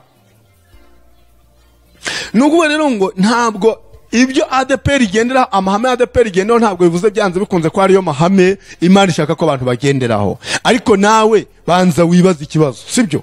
Ugiye mu nzira urimo kugenda, wambaye amaherena uri umugabo, wambaye imisatsi warazinze igeze rapfo uri umugabo, wambaye pocket uri umugabo, wambaye ijipo y'amace n'ibiyindi bita mini jipo, umurayambaye urimo kugenda mu nzira, nawe ubwawe wagera imbere y'abantu ukagira isoni, ukagenda umanura amajipo ushaka kuyamanura wibwira ko ari bumanuke. Ese wagera mu rusengero wabona abantu barimo barakureba ukuntu wicaye, ukaba witwa witwaje agatenge mu kasakame kugira ngo uze gushira imbere yawe, ni ikikwereka ko nawe ubwawe umutima wamaze kugucira urubanza ko imyambarire wambaye idahesheje Imana icyubahiro, ahubwo ariyo gukoza umurimo w'Imana isoni. Uvuga ngo niba wowe ubwawe imirimbire y'abantu bari bafite icyo bashushanya, uzi iyo ugiye gusesengura neza ukareba abantu bashiraga iminwa, tuvuge nko mu Barabu umuntu washiraga ibara ritukura ku minwa hano yabaga afite ikimenyetso cy'uko ari indaya. Urimo urabyumva neza ko ari indaya. Noneho ikindi cyabarangaga ni uguharanguza kw'abagore, umugabo agakuraho umusatsi wose agakuraho, nabwo bikaba bigaragaza ko ari indaya. Hari imyambarire yerekanaga ko umugore runaka ari indaya. N'uyu munsi mu bihugu bimwe by'abazungu hari imyambarire bigaragaza, ugasanga umuntu yambaye wenda isengeri ikase idafite utwo tuntu twose tumanuye hano, ugasanga iyo afite igarukiye ahangaha, ifite icyo bishushanye yagiye yambaye iri yonyine. Ugasanga umuntu afite indi sengeri ikoze nk'iyo wambaye, noneho yo urumva ifite utu twose ariko akazirika kamwe hano akahano ntikabe gafunze, sibyo? Nabyo bifite icyo bishushanya. Umuntu kwambara iherena mu izuru byabaga bifite icyo bishushanya. Abantu kwambara amaherena mu matwi byose nabivuzeho, bamwe babaga ari imbata z'abandi. Niyo mpamvu Imana yabwiraga Abayisirayeli gutandukana n'abanyamahanga, ikanabwira Paulo nawe abibwira abakristo ikigomba kwerekana abakristo banyabo imyitwarire bagomba kuba bitwayemo, uburyo bagomba kugenda. Paulo yandikiye Abafilipi arababwira ngo nimugaragare nk'amatabaza mu bantu b'iki gihe kigoramye cy'ubugoryi, mugaragare nk'amatabaza igihe cy'umwijima w'icuraburindi, mwebwe mubonekere mu isi nk'amatabaza, muboneke nk'imuri zimurikira abantu benshi bari mu gihe kibi kigoramye cuzuye ubugoryi. Niba wambaye utyo n'indaya ikanyuraho yambaye ityo, niba wambaye ijipo igeze hejuru hano hejuru cyane, hari abantu baba bambaye amajipo ari hejuru y'amavi, yego ubona ntacyo bitwaye, ariko hari n'ubona bararengere. Wa muntu ushobora kunama ugahita ubona umwambaro w'imbere, sibyo? Wa muntu utinya kwicara aho abantu barimo barareba, wa muntu ugenda rwose nawe ukibaza ni ibiki. Ubundi Imana irema abantu yari ifite, kubera ko Imana yafashe Adamu na Eva ikabaha imyambaro ngo bambare, kubera ko yabaha imyambaro ngo bambare, kwitabaretse ngo bakomeze bambare bya bucocero bw'ibibabi. Hari abantu twize kuganira kuri icyo kintu, bazana imyambarire mu bihe bitandukanye, yego, uko iterambere ryagiye riza mu isi, kugeza ubwo bagera no ku Rwanda ko hari igihe cyabayeho abantu bambaraga inuza impu, abagore agahisha imbere, kinga imbere gusa amabere akagira kanayishyiraho kuko yahisha, ariko hari n'igihe abaga batayatwikira, kugeza ubwo bije guhinduka ngo amashabure, niba ari amashabure ibintu bimeze ukuntu, nabwo bagenda berekana nyine uburyo hagiye abaho icyo bita development cyangwa development bihinduka kugeza uyu munsi aho tugeze barimo kwambara ipantaro, barimo kwambara ikote, abagore bakambara amajipo n'ibindi. Noneho bakavuga ngo none se ubundi ipantaro y'umuzungu itandukaniye he n'izo n'akakantu umugore yambaraga kera, umugabo we yabaga yasa nk'uwambaye ubusa buri. Ati rero ibyo byose ni ibizanwa n'abantu bitewe n'igihe umuntu agezemo. Ati ni gute noneho Imana iza ikerekana ko ngo abantu bambaye ubusa kandi hari igihe cyabayeho bambaye ubusa kandi ntigire ikibazo? Urakoze. Igihe abantu babayeho bambaye ubusa nta buhanga buhari bwo kugira ibyo bakora, kuko Bibiliya iratubwira nayo mu gitabo cy'Ibyahishuwe Yesu avuga ngo ndakugira inama, sibyo, ungureho ikanzu wambare uhishe isoni z'ubwambure bwawe zitagira gute, zitagaragara. Isoni z'ubwambure bwawe, hari isoni z'ubwambure mu buryo bw'umwuka, hari n'isoni z'ubwambure mu buryo bw'iki, bw'umubiri. Igihe Adamu na Eva bacumuraga bagiye kwiboheraho iki, ibicocero, baboha amababi y'ibiti kugira ngo bambare. Imana ibagirira impuhwe ibahereza umwambaro w'iki, w'uruhu. Nibyo koko hari impinduka mu myambarire, ibyo byabayeho, ariko none niba abantu barabayeho bambara ubusa kubera ko mu gihugu barimo batari bafite ubushobozi bwo kwambara indi myambaro runaka, nta niyo bashoboraga no kubona muri icyo gihe, cyangwa batanazi kwibaho, yego batanazi kwibaho, ariko Abanyarwanda bakanamenya ngo ubwo nta myambaro twabona ikwiye abantu bose, ariko reka ntaco, reka umugore ukuze wabyaye agira akantu ahisha imbere, no umukobwa w'inkumi agira akantu ahisha imbere, amabuni inyuma agaragare ariko imbere ahisha akantu, hari icyo ahishe, sibyo? Reka dufate umugore ukuze ahisha amabere, ahishe n'umubiri we wose wo hasi, akambara akantu kamuzengurutse, impuzu imukwiye hasi, kugira ngo imbere y'abana, imbere ya rubanda ye kugaragara ukundi kuntu. ahubwo uretse n'ibyo hari n'imiryango myinshi ikiriho rwose njya nyibona, iyo bambaye ubusa buri batagira n'icyo bagize. nk'ejo bundi hari umuryango nabonaga wasuwe n'abazungu muri ibi bihugu bya Afurika. Aho ngaho ni mu bice abantu batari babona imyambarire kandi bose bameze kimwe, noneho sibyo? Bameze kimwe, ndetse abene abo bantu bafite bambaye ubusa, bambaye uko nguko, iyo bagiyemo wambaye barakwihisha, barakwikanga, ntibakwemerere ko winjira muri bo, sibyo? Nawe ukabanza rimwe na rimwe ukabanza ugasa nabo, warangiza ejo ukazababirindura ukabazanira imyambaro bose bakambara bagasa nawe. Reka nkubwire, kugeza uyu munsi umuntu ugiye gufata ijambo imbere ya perezida wa repubulika ari umukobwa, wari wamubona n'umwe wafashe ijambo ugiye kubaza ikibazo yambaye mini akajipo kageze mu kibuno? Wari wamubonaho? Ntabwo ndabibona. Hari ubwo urabibona? Ntabwo ndabibona. Kubera iki se bamusaba kubanza kugenda yambaye akikwiza imbere ya perezida? Ni ukubera iki? Hari imyambarire ushobora kugenda ugiye gusaba akazano ntibakaguhe, sibyo? Hari imyambarire wambara, tuvuge nk'irangofero nabonye umugabo umwe yambaye mu gihe cyashize arimo kuvugira ubutumwa kuri bitsi, kuri n'imbere ya perezida wa repubulika, n'imbere y'umukuru w'umurenge kwa gitifu. Ntabwo wamubaza ikibazo wambaye iriya ngofero, urabanza ukayikuramo. Ariko we yaravuze ngo tugomba kugendana n'ibihe, ngo n'Imana nayo ngo ni insirimu, ngo igomba kugenda ngo narigendana n'igihe, ngo Imana ni inkungu, ngo irakize, ngo ntabwo dukomeza kuba mu bukene. Mbega iyo myambarire ye akoze igaragaza yuko aribwo bukire bugaragaye, sinzi ukuntu ngewe nabivuga. Ariko reka nkubwire, imyambarire imirimbire. Uribuka igihe Paulo yabwiraga abagore yandikiraga ati niba ari Tito niba ari Timoteyo sindikibuka neza, yarababwiye ngo n'abagore nabo bakwiriye kuba bambaye imyambaro bakikwiza. Si Paulo wabivuze? Ntabwo se bamwemera nk'umukozi w'Imana, umuhanuzi? Ngo n'abagore nabo bambare bikwije. Abuza abandi, ndetse Petero avuga ngo abandi ntimukagerageze kwirimbisha, mugerageza kuboha imisatsi no kwirimbisha ibintu by'imarigarita n'ibiki byose, umurimbo wanyu ube mu mutima uhishwe imbere utangirika. None niba umwanditsi yanditse ngo mwebwe mugomba kuba mwambaye imyambaro mwikwije, wowe warangiza ukambara umwambaro witwa umwambaro w'urukozasoni. Reka mbivuge nicyo wenda bikubabaze ariko byumve. Umwambaro witwa uw'urukozasoni, imyambaro wambaye ababyeyi bareba bagahumiriza, imyambaro wambaye wicaye mu rusengero abagabo bakibaza bati ibi bintu ni ibiki, nawe ubwawe ukicara uhungabanye, warangiza ngo n'uburenganzira bwawe. Reka mabwize ukuri imbere y'Imana ishobora byose. Buriya abantu batari bamenya ukuri kw'ijambo ry'Imana bazi ko Imana igira demokarasi. Mu mabwiriza n'amategeko by'Imana ntabwo iyoboresha demokarasi. Hahana umuntu akora ibyo yishakiye, agenda uko yishakiye. Imana iguha ubwigenge ukagenda uko ushaka, ariko ikakubwira ngo ibyo byose urabikora nka kwihorera, ukibwira ko mpanywe nawe, ngo ariko nzabishyira ku mugaragaro uko bikurikirana byose. Ubwo ushaka kutubwira ko Imana ari umwami atari perezida? Imana ntabwo ari perezida, Imana ni umwami. Imana iyoboresha icyo bita teokrasi, ntabwo igira demokarasi. Urumva? Ntabwo Imana iguha ubwigenge bwo gukora ibyo wishakiye. Iyo iguhaye ubwigenge ni ukugira ngo ugende uko wishakiye, ariko nucirwa urubanza utazaza kuvuga ngo Imana ngo yarahengamye irabogama. Imana ntabwo irya ruswa rero. Iguhaye ubwigenge ukora ibyo wishakiye. Ngushize imbere inzira ebyiri, ukwiye guhitamo inzira imwe muri izi nzira zingahe? Muri izi nzira ebyiri. Ngiyo demokarasi Imana iguhaye, ubwo ubwigenge Imana iguhaye. Tugarutse hanyuma kuri ubwo butumwa byaje kugenda gute?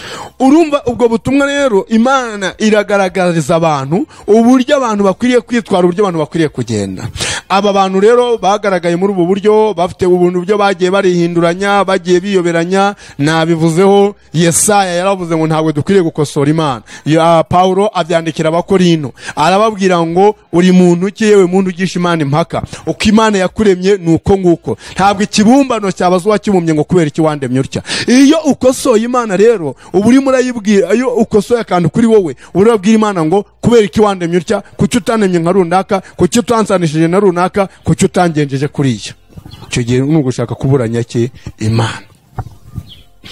Hanyuma rero narakomeje nyine nditegereza, nareba, mbona abantu benshi mu misengere, mu mivugire, hari harimo n'abayisilamu rwose benshi nabonaga aho ngaho. Abayisilamu babwirwa bati mwebwe ko ntabwo mwigeze mwizera Kristo umwami n'umukiza w'ubugingo bwanyu. Kristo niwe utanga ubugingo, ntabwo mwigeze mumwizera. None biragenda bite? Hari harimo abatarigeze bumva inyigisho z'ukuri za Kristo, abo ngabo bagerageza kwisobanura, bakagerageza kugenza gute, ariko bagasanga ubutumwa bwa Kristo bwarakwiriye, bwaramamajwe, bwaravuzwe. Nawe tekereza ariko ukuntu bagiye babona ibwiriza butumwa ryavugiwe kuri internet, kuri radio, ku mateleviziyo, ubutumwa bwavugiwe mu biterane, ubutumwa bwavuzwe abantu babwira abandi babagezeho. Tekereza ibyo byose byazaga ari ibihamye bibahamiriza ko ubutumwa bwabagezeho. Bityo icyo kwireguza kikagenza gute? Kikabura. Aha rero niho naje kubonera nanone, mpabonera bamwe muri abo bashumba bahawe inshingano yo kujya kubwiriza ubutumwa ariko ntibavuge ku cyaha. Aba ni nabo bazakuzanira ikibazo nk'icyo ngicyo warumbashije mu kanya, ngo imyambarire ngo ntacyo twaye, ngo urabona ngo icyo gihe nyine ngo bamwe bambaraga ubusa, igihe kiragera abandi barambara. N'uyu munsi kuba umuntu yakwambara uko ashaka ntacyo bitwaye. Ariko tekereze neza, niba turi mu gihe cy'imyambarire abantu bagomba kwambara, niba hari igihe cyo kwambara ubusa abantu bakaba bambaye ubusa. None se ibwiriza butumwa rya kera sibyo? Abantu babwirizaga ubutumwa bagendaga batwaye ibitabo bitagatifu kumpu. Uyu munsi ntabwo watwara uruhu, bakubaza impamvu twaye ibwiriza butumwa kumpu kandi hariho iterambere. Uyu munsi turi gukoresha za mikrofone. Izi mikrofone umuntu abakoresheje akagenda agahagarara hariya akageraho za ransevu akabwiriza ubutumwa mu buryo buranguruye. Petero na Paulo na Yesu barakoresheje umunwa gusa, ntabwo wavuga ko ari bibi kubikoresha. Sibyo? Yes. Rero niba turi mu gihe abantu bakagombye kuba hari imyambaro, uyu munsi hakaba hari imyambaro y'abagabo, hakaba imyambaro y'abagore, abantu nibambare bakurikije uko bagenewe imyambarire. Ariko nuhindukira, reka nkubwire uburyo imyambarire abagore benshi bakoresha myinshi n'imirimbire yabo atari imirimbire igendanye n'uburyo bw'Imana bishakamo. Kubera iki umuntu ugiye gukora ushizeho hoteli agushyiriraho amabwiriza y'imyambaro ugomba kwambara, wanyuranya nayo bakakubwira ko nta kazi ugomba kubona aho ngaho? Sibyo? Ugomba kuba wambaye ijipo ngufiya igeze hejuru cyane, ndetse kugira ngo igire ute, kugira ngo ikurure abaza muri iyo resitora, abaza muri iyo hoteli, abaza mu birori byawe. Kubera ko abaririmbyi n'abaririmbyikazi benshi muri bo bagomba kuba bagaragaza imyanya yabo y'ibanga, bakayerekana. Ese ibyo nabyo tubishime ngo ntacyo bitwaye? Iriya myambarire ibereyeho iki? Kugira ngo ikurure. Bene ibi bintu nta kindi bibereyeho, ni ukongera irari ry'ubusambanyi, ni ukongera ubusambanyi, icyaha cy'ubusambanyi kikazamuka kigafata intera. Hanyuma tukiri aho ngo ari Yusufu, ibi bintu urimo uratubwira koko ni Imana yagusanze ngo iryerekwa, cyangwa ahubwo wowe ni ubushakashatsi wakoze, uracukumbura, usoma Bibiliya, hanyuma ubona ko bidahura n'icyo birivuga? Ni iyerekwa waje Imana? Ngewe ndimo ndavuga iyerekwa ryabereye muri kiriya kibuga Kigali, nkabonamwo abantu batandukanye. Kuba narabonyemwe abantu bambaye imyambaro mibi ntabwo bivuze yuko, cyangwa iyo nakwita ngewe mibi abandi bayita ko ari myiza, ntabwo bivuze yuko bari bambaye imyambaro miremire bagiyeyo. No mu bambaye imiremire rwose harimo benshi babuze kujya mu ijuru bitewe n'impamvu. Basenganye uburyarya, basenganye ubwibone, basenze bafite kwirata ku bandi, basenze bafite ibyo batakiranutseho. Urumva, umugore agasenga ariko adakiranuka n'umugabo, umugabo agasenga kandi nawe afite ibibazo n'urugo rwe, ari ibintu byo kwiyoberanya imbere y'abantu gusa kugira ngo bigaragare ko ari abakozi b'Imana. Abo bose baragaragaye aho ngaho bagenda baboneka. Rero tugomba gukiranuka ku gato no ku kanini. Niyo mpamvu Paulo yavuze ngo ubugingo bwanyu burindwi, umubiri wawe, umwuka ndetse wowe nawe ubwawe uburinzwe kandi wejejwe, urumva neza, kugira ngo utazabonekaho umugayo imbere y'Imana. Abagabo babanira abagore babo neza, abagore babanira abagabo babo neza, n'imyitwarire n'uburyo runaka n'ibindi. Rero iri bwiriza butumwa ririho none ryo rigaragara hanze, iri ngiye kuvugaho ritigeze ryemerera abantu kubabwira ngo bave mu byaha, ahubwo mugakomeza mugashigikira ibyaha, mugakomeza mukagendera imigendere y'abantu, ntumenye ko umuntu yahindutse uko wamusanze yitwara kiriya gihe n'uyu munsi niko ari, kandi ari mu rusengero ahagarara kuri podium aririmbira abantu, ariko abantu bamwe bakagwa kubera we. Ijipo yambaye, ikanzu yambaye irabengerana, iragaragaza umwambaro w'imbere yambaye, iyo yambaye iragaragaza imiterere y'umubiri we. Murumva, ukabona umuntu rwose ukuntu ateye neza neza ari imbere y'abantu, ntabwo wigeze ukosora, ntiwigeze uhana ngo uteshye. Niki Eli yazize? Eli yazize kudahana abana be ngo ababwire bagende neza. Eli Imana yaramubwiye ngo kuko utashoboye guhana abana bawe, ngewe ngiye kubihanira, inkuru igiye kubageraho, ibibi bigiye kubabaho, nawe nubyumva uzacura umuborogo, n'Abisirayeli bose bazacura umuborogo. Ni ukuvuga ngo Eli yari yarananiwe guhana abana be. Eli yahanaga abajeyi, yabwiraga umwana ngo ariko wa mwana we ngo ukuntu ngurebe ukuntu wambaye, ngo kandi iyo myambarire ngo izagukoraho. Ubwo ntabwo uri guhana. Eli yabwiraga abana ngo ariko mwabana mwe ngurabona mwe mugiye gutamba ibitambo, ngo kubera iki? Ngo murya, ngo mugafata mukiko, ngo mukagena gute, ngo musambanya abagore b'abandi bazanye ibitambo aho ngaho, kubera iki mubikora? Ntabwo yarazi guhana nk'umubyeyi. Imana rero amubwira ngo gwananiwe guhana abana bawe, ubutambyi, inkoni y'ubutambyi nyikuye mu rugo rwawe iteka ryose. Rero uyu munsi wa none kuba abantu bashyigikira ngo uruguma rw'ubwoko bwanjye, niko Imana yabwiye Yeremiya, ngo uruguma rw'ubwoko bwanjye abavuzi barwomoye baruciye hejuru, ntabwo bigeze bomora urwo ruguma uko bakagombye kugira gute kurwomora. Baruciye hehe? Hejuru. Ubwabo ndi waburangije ugeze kubwa abayobozi b'amadini. Abayobozi bose baragendanira hamwe n'abo bantu bo muri ayo madini bayatuyemo, bamenyereye ubutumwa butavuga ku cyaha, budakoza ku cyaha, bene abo ngabo bose baza kubyumva bakabyumviramo. Iyi ni imyitwarire twa turimo turavuga, ibintu byabaye, abantu barimo barinjira barajya mw'Ijuru, abandi bakabuzwa kuryinjiramo bitewe n'imyitwarire itandukanye.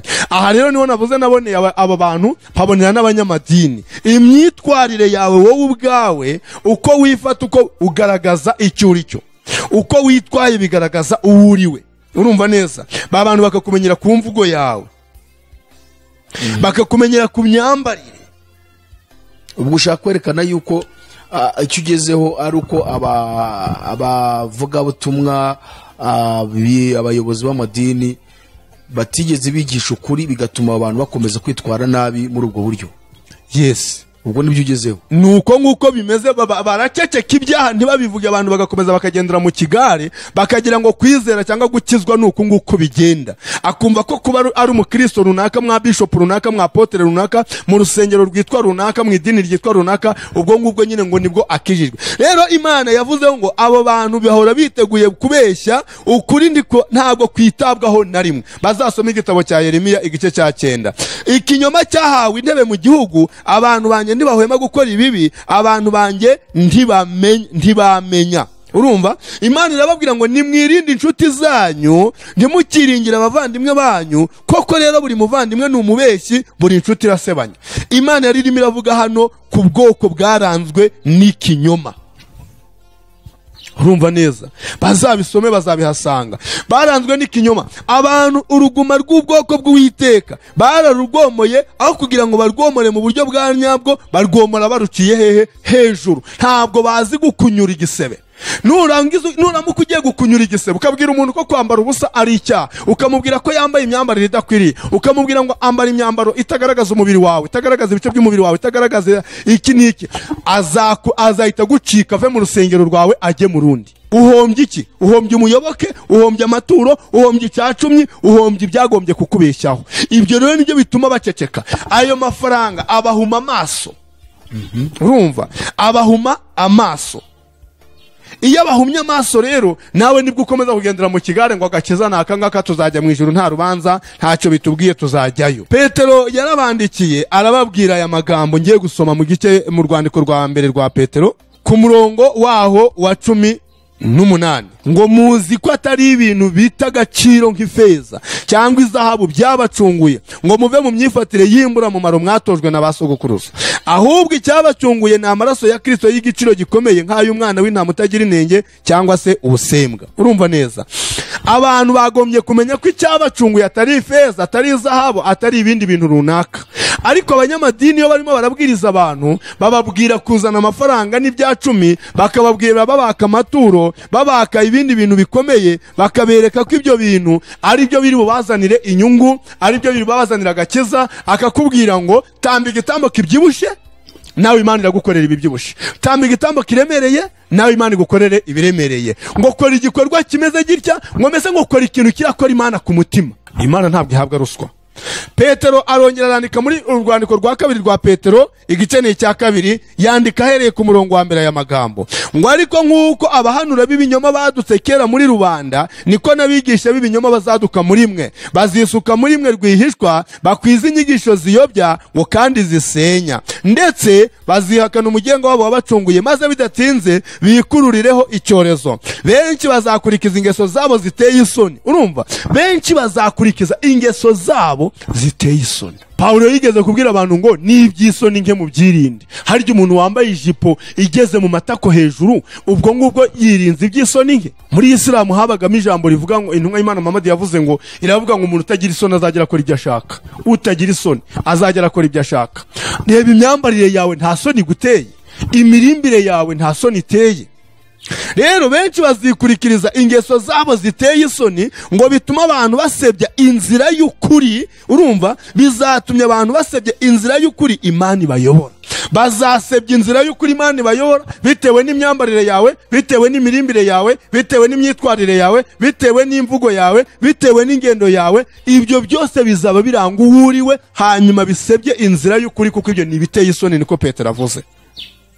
Hanyuma kubigisha b'ibinyoma, Bibiliya irakomeje iravuze ngo, Petero akomeza kutubwira ngo kubera irari ryabo abo bigisha b'ibinyoma bazababwira amagambo y'ibinyoma bihimbiye, bashaka kurya utwanyu. Ngo nyamara kuva kera urubanza rwabo rwarateguwe, kandi kurimbuka bagenewe kuregereje. Aha rero niho abigisha b'ibinyoma, abigisha badakijijwe, badafite agakiza muri bo, nabo nababonye barimo barajya mu irimbukiro. Abo bayoboye, abo bashumbye, barimo barabakubitira muri icyo kibuga, bababwira ngo iyo tubimenya kare ntabwo tuba tunyuze muri izi nzira. Hanyuma turi gusatira kugera ku musozo, nk'abo bigisha b'ibinyoma, ni nk'izihe muri zimwe mu nyigisho baba bigisha mu gushaka kuyobya abantu no kubajijisha, ntibababwira ukuri kuzuye?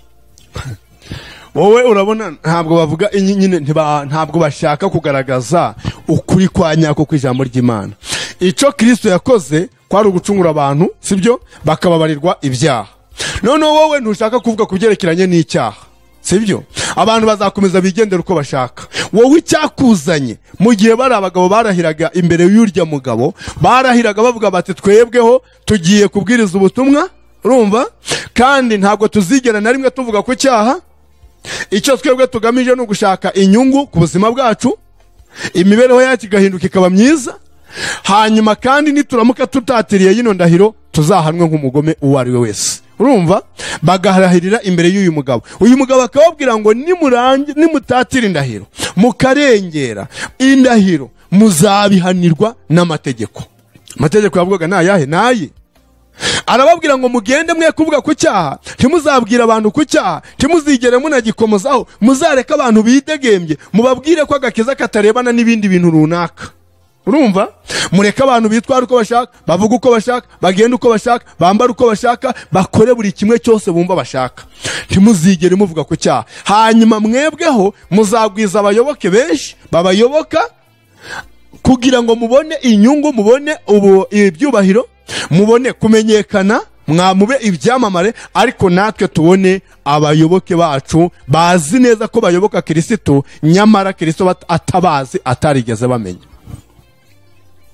Uribuka amagambo Yesu yavuze ngo bamwe bazambwira ngo mwami twahanuraga mu izina ryawe, ngo tuzirukana abadayimoni mu izina ryawe, ngo dukora ibitangaza mu izina ryawe. Ababwire ngo sinigeze mbamenya, nimumve imbere mwankoze z'ibibi. Ubwo se wabonaga abo bantu hari abo warabonye mu madini uzi?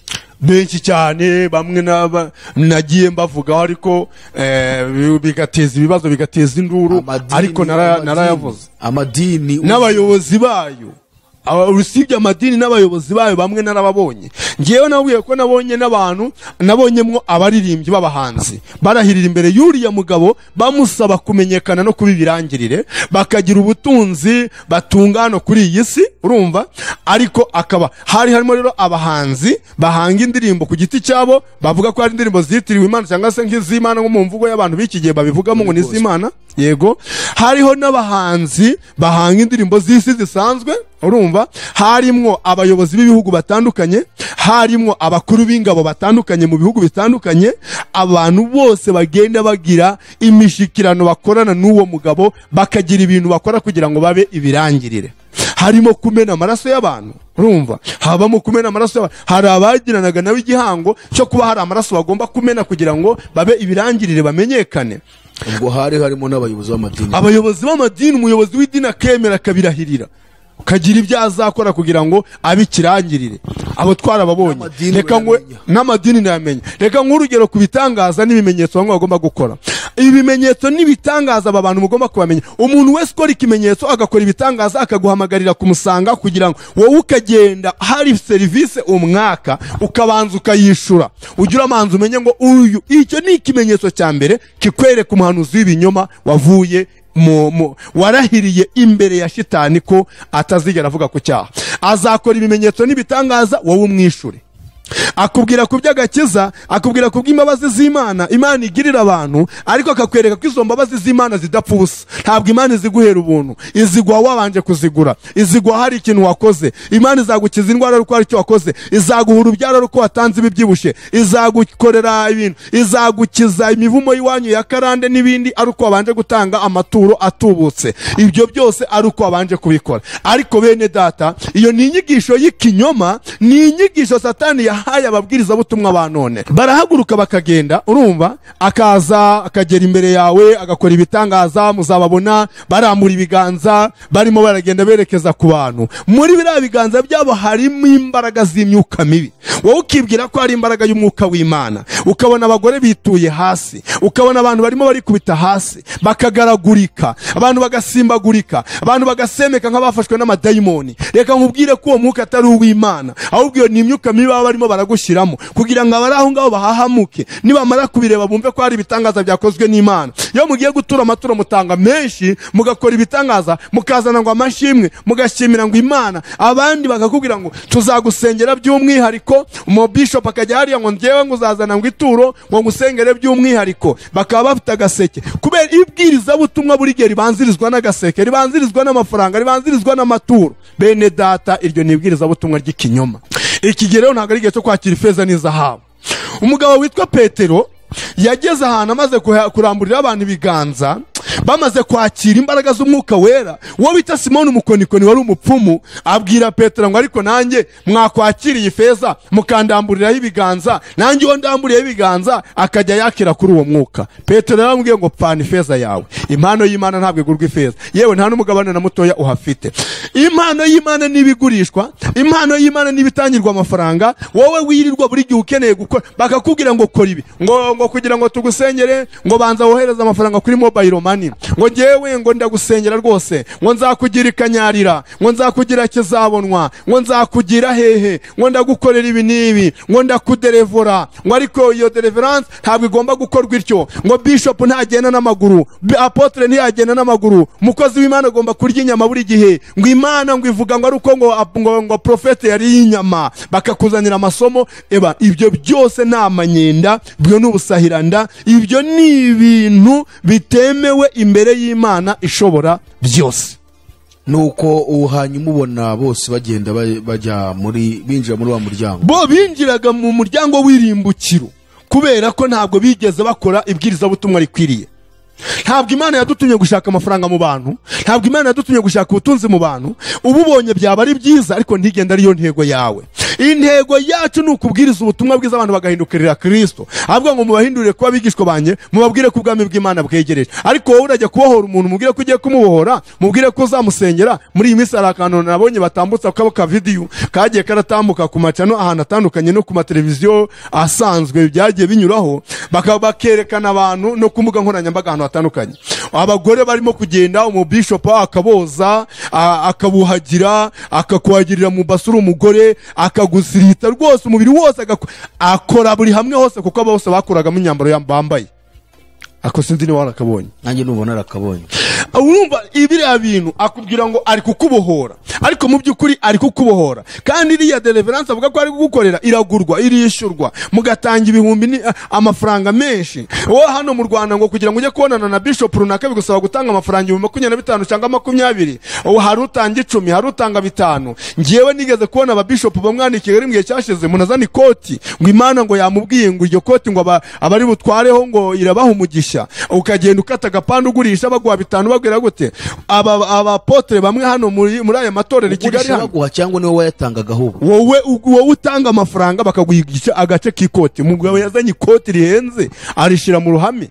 Urumva neza nibyo byarabaye. Hari undi wazanye kawunga ngo ni ivu ryo ku gicaniro. Iyo tuvuze aba bantu ko bakiriye imbaraga zivuye ikuzimu, wowe ugahakana, aba bantu babikorera mu ruhame, bakazana kawunga 25 ngo barisengeye ngo ni ivu ryo ku gicaniro, ngo bari buri sijya agomba gutanga amafaranga, ngo agatanga ituro, agatanga igitambo. Nawe ibaza ibyo bintu. Turumvaho mwo mu minsi yashize hano umuntu ugize kugerwaho cyane akuraga abona amafaranga witwa Bishop Rugagi. Umuvugaho iki? Bishop Rugagi numwe mubona avuzeho.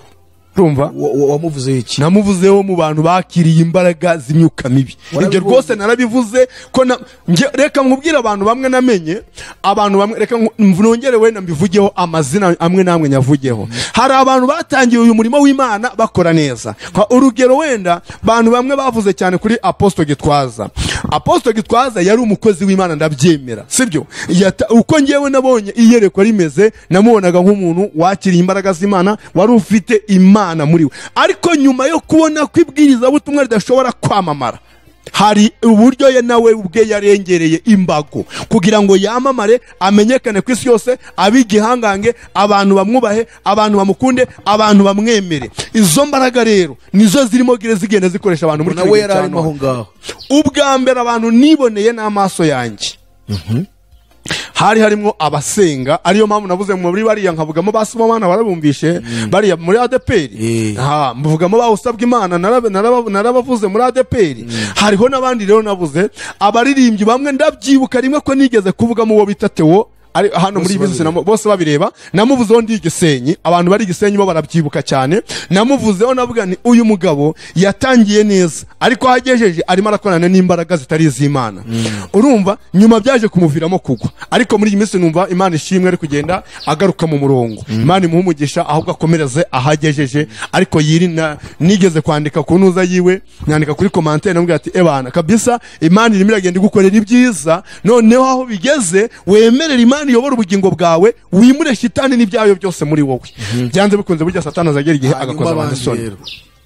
Aha rero urabona mbona ibyabo ngabo, mbona muri abo bantu ndavuga ngo abo nashoboye kubona, nabonye mu bita Apostle Gitwaza, mbona mu bita Bishop Rugagi, mbona mu bita Rwanda Muracharis. Urumva neza, mbonamo navuze n'abandi benshi nagiye mbona. Aba bagabo narabavuzeho ku buryo buhagije.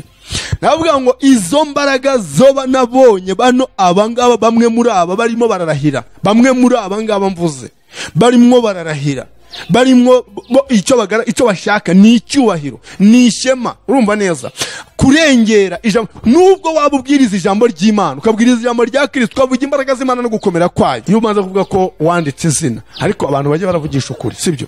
Abantu ntabwo bazi ahangaha kuri Zayoni igihe bazanaga ifu ya kawunga bakayishira mu ruhame, bakavuga yuko ari ivu ryo ku gicaniro bazanye kugira ngo basige abarwayi, basige n'abandi bantu babahumanure. Kuri edini kuri Zayoni tempano hano kwa Gitwaza, hano ku cyicaro ntabwo byabaye hose Gitwaza iri torero ritari ryanakomera aho rigeze ubu ngubu. Ifu barayizanye y'ibiro 25, ntabwo abantu babizi se.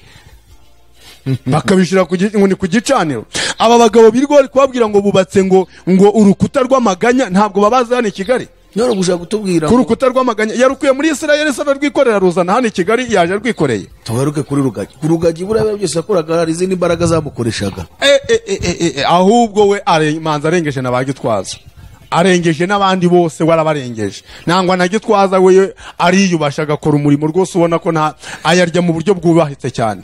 Apotre rwose ayarya mu buryo bwubahitse, ayarya mu buryo bwiyubashye nk'umukozi w'Imana, nyine akagaragaza ko ari umukozi w'Imana. Ariko buriya busamba bukorwa n'abariya bagabo n'abariya bitwa bantambara bande n'abandi bara bose babonye baraba bose bakora ibitangaza, mwirirwa muturagura abantu hasi mubambika ubusa ngo muri gukora ibitangaza. Ejo bundi bishop uyu nguyu Bosco ngo yirukana ngo abadayimoni mu bantu, ngo afigize muri 40 azi kuyebira ko ibura buteka mutwe uzagende.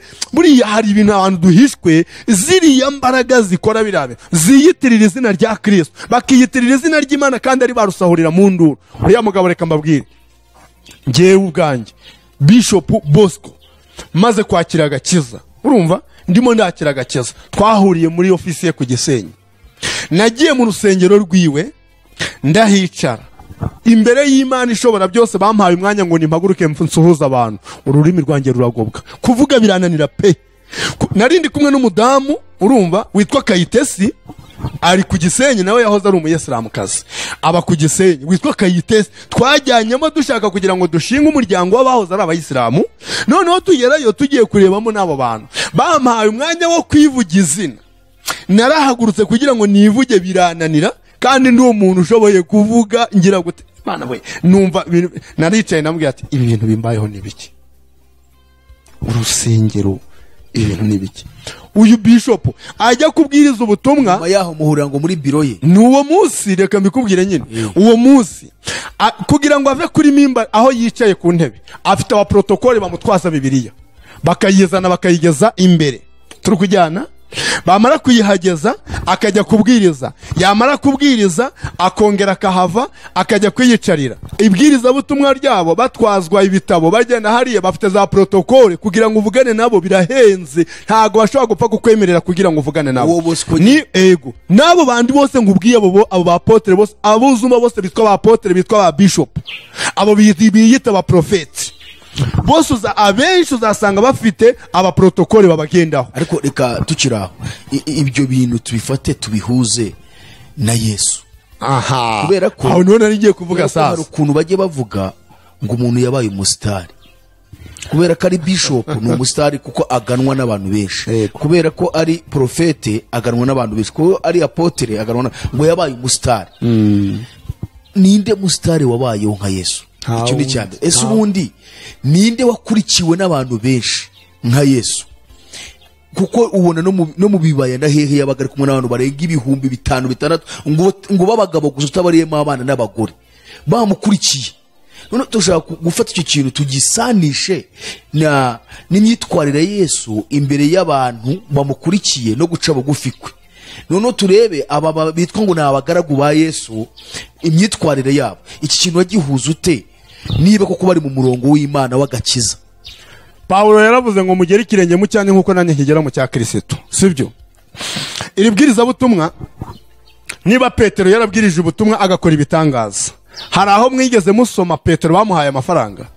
Paulo wakoraga ibitangaza wubwe abagatwara n'icyuya cye, bakagenda bagasiga abarwayi biwabo bagakira. Ibicucu bya ba Petero na ba Paulo na ba Yohana byakizaga abarwayi, wigeze wumva babaha amafaranga, babaha ibihembo? Wowe rero urarwanira ibihembo uyu munsi wa none. Wigeze ubona Petero afite protocole imugendaho kugira ngo ubonane na Petero bisaba kugira ngo ubanze wishyure? Paulo kumugeraho bigasaba kwishyura. Yesu Kristo mugenga wacu, mu shefu mukuru, mwigisha mukuru, kugira ngo bamukoreho wigeze ubona bibanza kwishyurwa? Harimo ahubwo ngo n'abagore babyiganaga mu bantu kugira ngo bamukoreho. Uriya wamukojejeho ibiganza by'agahita kira, isoko y'amaraso yari imurimo ntiyanyuze mu bantu. Intumwa za Yesu nigeze ashakaga kugira bo zibuza, kabwira toya mubareke, n'abana bato mubareke bansange. Mane tugirire neza. Wowe uratubwira ngo wigira kuri Kristo, ngo Kristo niwe shobuja, ariko wareba imyitwarire ugasa. Bishop Rwanda muracyari si yigeze kubwira abantu ngo nta bishop ugenda n'amaguru. uwo nawe wamubonye se muri cya gitekorane cy'abantu bari kugenda bajya hahandi? Igihe nabonaga abantu ngo barasizwa amavuta, we ubwe iyo mvugo ni nawe yari iriho cyane, ngo arasizwa amavuta, ngo afite mwuka w'Imana, ngo afite amavuta asizwe, ngo ava muri Isirayeli, ngo ni umukozi w'Imana, ngo nibiki. Kristo yarambwiye ngo ariko umuntu wabasize amavuta ninde? Ni bandi babivuga ngo arasizwe se? Abantu babimuvugaho nawe ubwe abyivuga ko asizwe. Mwiyerekwa avuga ngo arasizwe. Ngo arasizwe amavuta agiye gukora ibitangaza. Ngiye narababonye aba bantu bamwe rwose, bamwe n'abandi ntashoboye kumenya amazina yabo, ariko amashusho yabo nkagenda nyabona na nyuma nkayamenya. Bagendaga bose ngo turakora ibitangaza mu izina rya Yesu, ngo turasizwa amavuta. Mbese umuntu arimo ariyemera kabisa, ukabona ariyemera. Rero ikintu kizakubwira ko aba bantu batari mu mbaraga z'Imana ishobora byose, nuko bo biyemera barangiza bakiyamamaza aho kwamamaza Kristo. Ntabwo bamamaza Kristo. Noneho mu bakubiswe inkoni n'abayoboki babo nabo barimo. Baba mana yanjye we. Ubonye barimo kubahuragura ati mwaratubeshye. Ngo ngwiki ku munsi w'imperuka hazacu wambaye erike, hazacu wambaye ntubikinisha, hazacu wambaye kuko azababwira. Yesu yavuze ngo abavuga mu mwami so bazinjira mu bwami bwo mw'Ijuru kiretse bakora ibyo data wo mw'Ijuru ashaka. Umuntu wavuze ngo nibanze kuri ADPR, igihe nari mwiyerekwa ry'aba bagabo n'abashumba benshi bari barimo baragaragara, barimo barahondwa, nubwo no muri ADPR byari biri kugaragara nabi, ariko umugabo wari uri kumnyereka ayarambajije ngo igihe waboneye abapantekote bagenda barasengaga bakuzura umwuka bagakora nabi bitangaza, bagasenyera abarwayi bakirukana abadayimoni. Ngira ngo abantu benshi barabizi ko pantekote mu Rwanda cyangwa se tuvuge ADPR yo mu Rwanda ikigera mu Rwanda yagiye igira impano zikomeye, bakirukana abadayimoni, bagasenyera imyuka mibi, ibintu abarwayi bakabasenyera bagakira. Ibyo birazwi, hari igihe cyabaye rwose bakora. Ariko ikibazo nabajijwe yaramajije ngo ni bangahe muri ADPR bakijijwe nuko bakoze ibitangaza?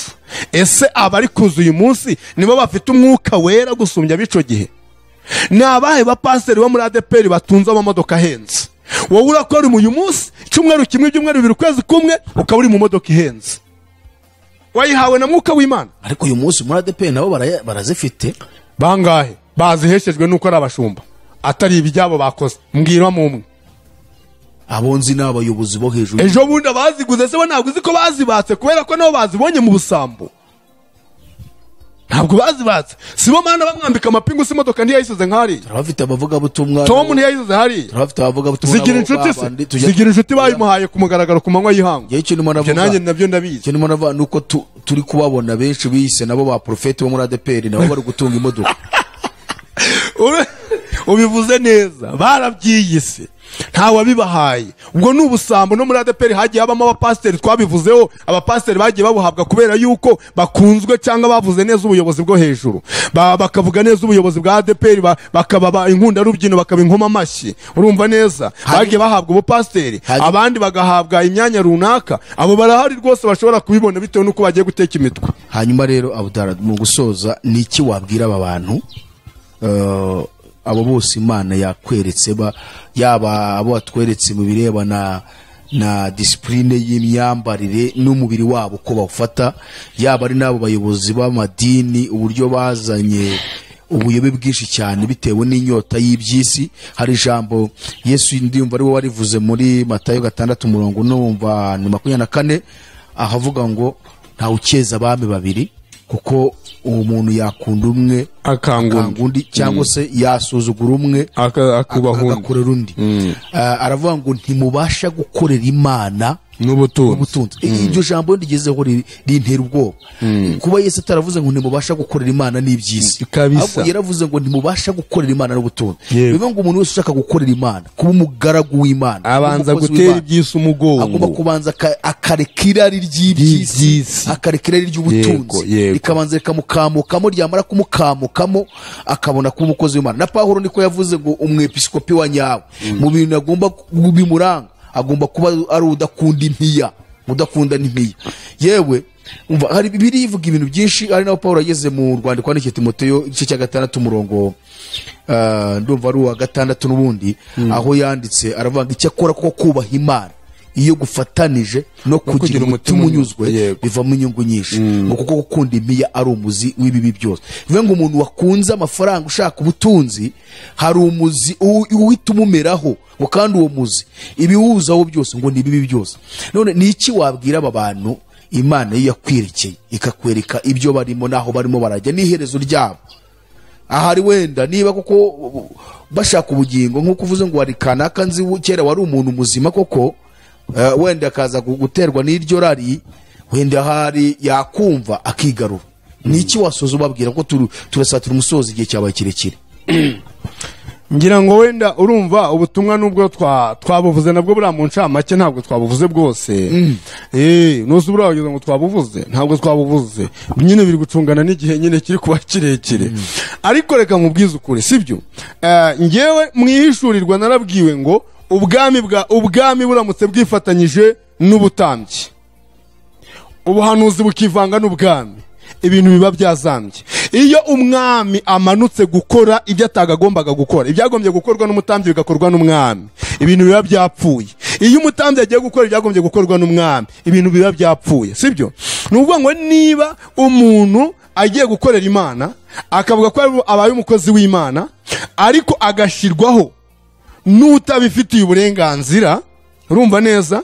Hahandi usanga uyu munsi wenda tuvuge nko mu matorero bamwe namwe ujya kumva ibibazo byavutse ukumva ngo RGB nigiye gushyiraho abayobozi. Icyo gihe ni umwami umanutse mu by'ubutambyi bitamureba, urumva? Noneho umutambyi nawe iyo azamutse akaza kwicara ku ntebe y'ubwami, nawe abarengereye kuko Imana yateganyije ubwami gashyiraho ubutambyi. Hari idini rero umuntu agomba kuyoboka iyobokamana akava mu byerekeranye na politiki. Hari na politike igomba kumenya politike yayo ikareka kwivanga mu byerekeranye n'Imana. Bivuze iki? Bivuze ngo niba Imana yavuze ngo kora gutya uri umukozi w'Imana, kubera ko utivanze na politike bizatuma ushobora gutinyuka uvuge neza ukuri. Niba uranenga umwami uramunenga, niba uramushima umushime, kubera ko Imana yavuze, sibyo? Ariko igihe cyose uri mu gukora mu kwaha k'umwami ntabwo ushobora kumunenga. Reka nguhe urugero, abahanuzi bakuruwe n'inda, abahanuzi bakuruwe n'inda bahanura ari inkoma amashyi. Ibuka ibyabaye kuri Ahabu. Ni bande bamuhanuriye ngo atabaregera moti y'Galeyadi? Abahanuzi 450. Si abahanuzi bicaragiwe, si baryaga inyama ziwe, imyambaro yiwe, ibintu byose, bose ntabwo bumvaga bamuhanurira ibibi kugira ngo atabirukana. Rero abahanuzi muri iki gihe cya none, inda nini itumije benshi barangara barayoba. Inda nini ibahuma amaso, ubutunzi bubahuma amaso, bumaze kubahuma amaso bubabuza gukora umurimo w'Imana uko byari bikwiriye. Umuhanuzi Yeremiya kugira ngo ashirwe mu nzu y'imbohe, bamumanure muri rwa rwobo, byatoyewe n'abahanuzi bari bari muri Yerusalemu. Bamwe bigeze kumukubita urushyi. Umuhanuzi umwe yigeze kubaza Yeremiya, aramubwira ngo harya ngo umwuka w'Imana niwe wavuganye nawe ngo Yeremiya yari yazanye imbago. Yeremiya yari agiye guhanura ari kubwira abantu b'i Babuloni, abise b'i Yerusalemu bati muyoboke umwami w'i Babuloni. Abandi baramubwira ngo ubwo wazanye imbago y'igiti barayivuna, bayivunira imbere ye, baramubwira ngo Uwiteka aravuze ngo izari imbago z'igiti zizahinduka imbago z'icyuma, ngo Uwiteka azakomeza Yerusalemu ntizatanga mu maboko y'ab'i Babuloni. Yeremiya agiye ageze imbere, Imana amubwira ngo subirayo ubwire uwo muhanuzi ubihanuye, umubwire ngo arabashuka. Numara kubabwira ko abashuka, uramubwira ngo muri uyu mwaka wowe uzawupfamo, Abisirayeli mwese muzajyanwa bunyago kuko mwasuzuguye itegeko ry'Uwiteka. Abahanuzi buri gihe cyose bahagaze mu kwaha kw'inda, bahagaze mu kwaha kw'abandi, bahanura ibinyoma, nta na rimwe bavuga ukuri. Soza rero utanga inama ngewe nabagira rero niyo Yesu yababwiye ngo mpagaze ku rugi ndakomanga, umuntu niyemera agakingura urugi nzingiriwe dusangire. Imana ikeneye abahanuzi bahagaze mu kuri, ikeneye ababwiriza butumwa bahagaze mu kuri, babwiriza abantu ubutumwa bwiza batagamije inyungu, urumva neza? Bakitegura ibihembo byabo hehe? Mw'Ijuru. Hanyuma Imana nigira ikiguha izakiguhe mu buryo bwiza, ariko wowe utaragize gute, utarabikurikiranye, aribyo ugenda aribyo ushaka, sibyo? Paulo yaravuze ngo twebweho ntabwo tugurisha ijambo ry'Imana nk'igicuruzwa mu isoko. Nawe rero hagurukira kudafata ijambo ry'Imana nk'igicuruzwa ngo arijye urisha. Ugenda ukanga abantu bahabura, ubabeshya kugira ngo ukunde urye, wuzuze inda yawe, wuzuze umererwe neza, ugende neza witwaje ijambo ry'Imana. Kubera ko bameze batyo Imana izabahana. Aba rubanda rugufi nabo ndabagiriye inama. Imana yabwiye Yobu ngo mbese ninde wabanje kugira icyo ampa kugira ngo mwiture. Imana iramubwira ngo isi n'ibiyuzuye byose ni ibyayo. abandi bagende bamanuke basome muri Yesaya 50. Imana iravuga ngo nubwo nasonza ntabwo naza kugufunguzaho. Bityo rero abantu bababwira ngo nimubahe ubwo rubanda rugufuvuze n'uruhe abakristo basanzwe bari babiriko bari kubwirwa ngo nimuzane ngo muhereze Imana ibibyibushe ngo nayibakorere ibibyibushe ngo nimuhereze Imana ibiremereye ngo nayibakorere ibibaremereye. Ntabwo Imana irya ruswa mbere yo kugira ngo ibakorere ikintu. Imana ikora mu bushake bwayo, igakora ntacyo wayihaye, igakora ntacyo hereyeho. Igikorwa Imana yakoze cyari gikomeye kwari kuduha Kristo, none yaramuduhaye, imuduha ntacyo dutanze, imuduhera ubuntu, iduha ijuru ku buntu. Ntabwo yananirwa kugukiza rero ku buntu bwayo. Zaburi ya 50 rero bagende bayisome bazasanga icyo Imana yarababwiye ngo iki bakeneyeho na amashimwe. Ababwiriza butumwa Yesu yarababwiye ngo mwahayerewe ubuntu namwe muzatangira iki? Nuvuga amashimwe rero barakubwira ko amashimwe nyine ari amafaranga kandi bakwereka n'imirongo myinshi yo muri Bibiliya naho Yesu yakijije ikirema n'ibindi bimuga akavuga ati jya mu rusengero Yerusalemu yereka umutambyi kandi utanga n'ituro ry'ishimwe. Iyo bibaye gushimira ukabikora ku ruhande rwanjye ku banyamadini ntacyo bitwaye. Ubikoze ariko byarangiye igikorwa cyararangiye kandi atabikwatse yes atakubwiye ko byanze bikunze ugomba kubikora. Wowe ukavuga ngo baradusenyeye Imana ishimwe ibitangaza byarakoretse tuguwe neza, ukazana ituro mu rusengero ntacyo bitwaye ritange kubera ko uwo muntu ari aho ngaho nyine akora uwo murimo, agomba nawe gutungwa nawe kuko nakazi mwamuhaye agomba kubibona, sibyo? Ariko amashimwe Imana ivuga ndetse n'uburyo tugomba no kubikoramo harimo. Reba nawe miliyoni utanze mu rusengero, uturanye n'umuturanyi ufite inzu iva, wagombye kumugurira amabati 5, sibyo? Ufite umuturanyi inzu igiye kugwaho, hari iyo miliyoni uyifashwe yubakira umuntu hariya, ntabwo Imana yakureba ikanezererwa. Wibuka amagambo Yesu yavuze ngo nari ndwaye ntimwansura, nari nambaye ubusa ntimwanyambika, namconje ntimwangaburira. Ibyo ngibyo ngira ngo urabyibuka cyane. Abandi rero ngo azababwira rero ngo ubwo mwabikoreye barya bato bavandimwe bato ninge mwabaga mubikoreye. Ngayo amashimwe yarakwiriye. Twese rero duhagurukire gukorera Imana mu by'ukuri nta buryarya nta bindi bintu runaka. Ubu butumwa tuzabugarukaho vraiment kugira ngo bwumvikane neza kuko nge ndi kumva mbutanzeho igice. Urakoze cyane. Imana bamugisha mu izina rya Yesu. Turagushimiye Yusufu, Imana igumugisha cyane. Hanyuma ubwira wumva ntavunika.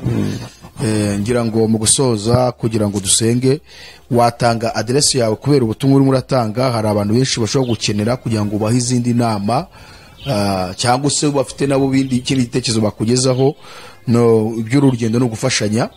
Hanyuma watanga nimero zawe kuba gushaka kuvugisha. Yego, nimero ya telefone ni 0728911037 iri kuri no kuri WhatsApp 0788911037. Iyo nayo uhadushakiye watubona. Imana igumugisha. Reka dugushimire wowe mwene data warukurikiye iki kiganiro. Niba wumva ufashijwe ukaba wumva hari icyo wungutse, wikihererana, sharinga ku bavandimwe, ku nshuti, ku miryango, abari muri Afrika, abari Burayi, abari Aziya, Amerika no muri Australia.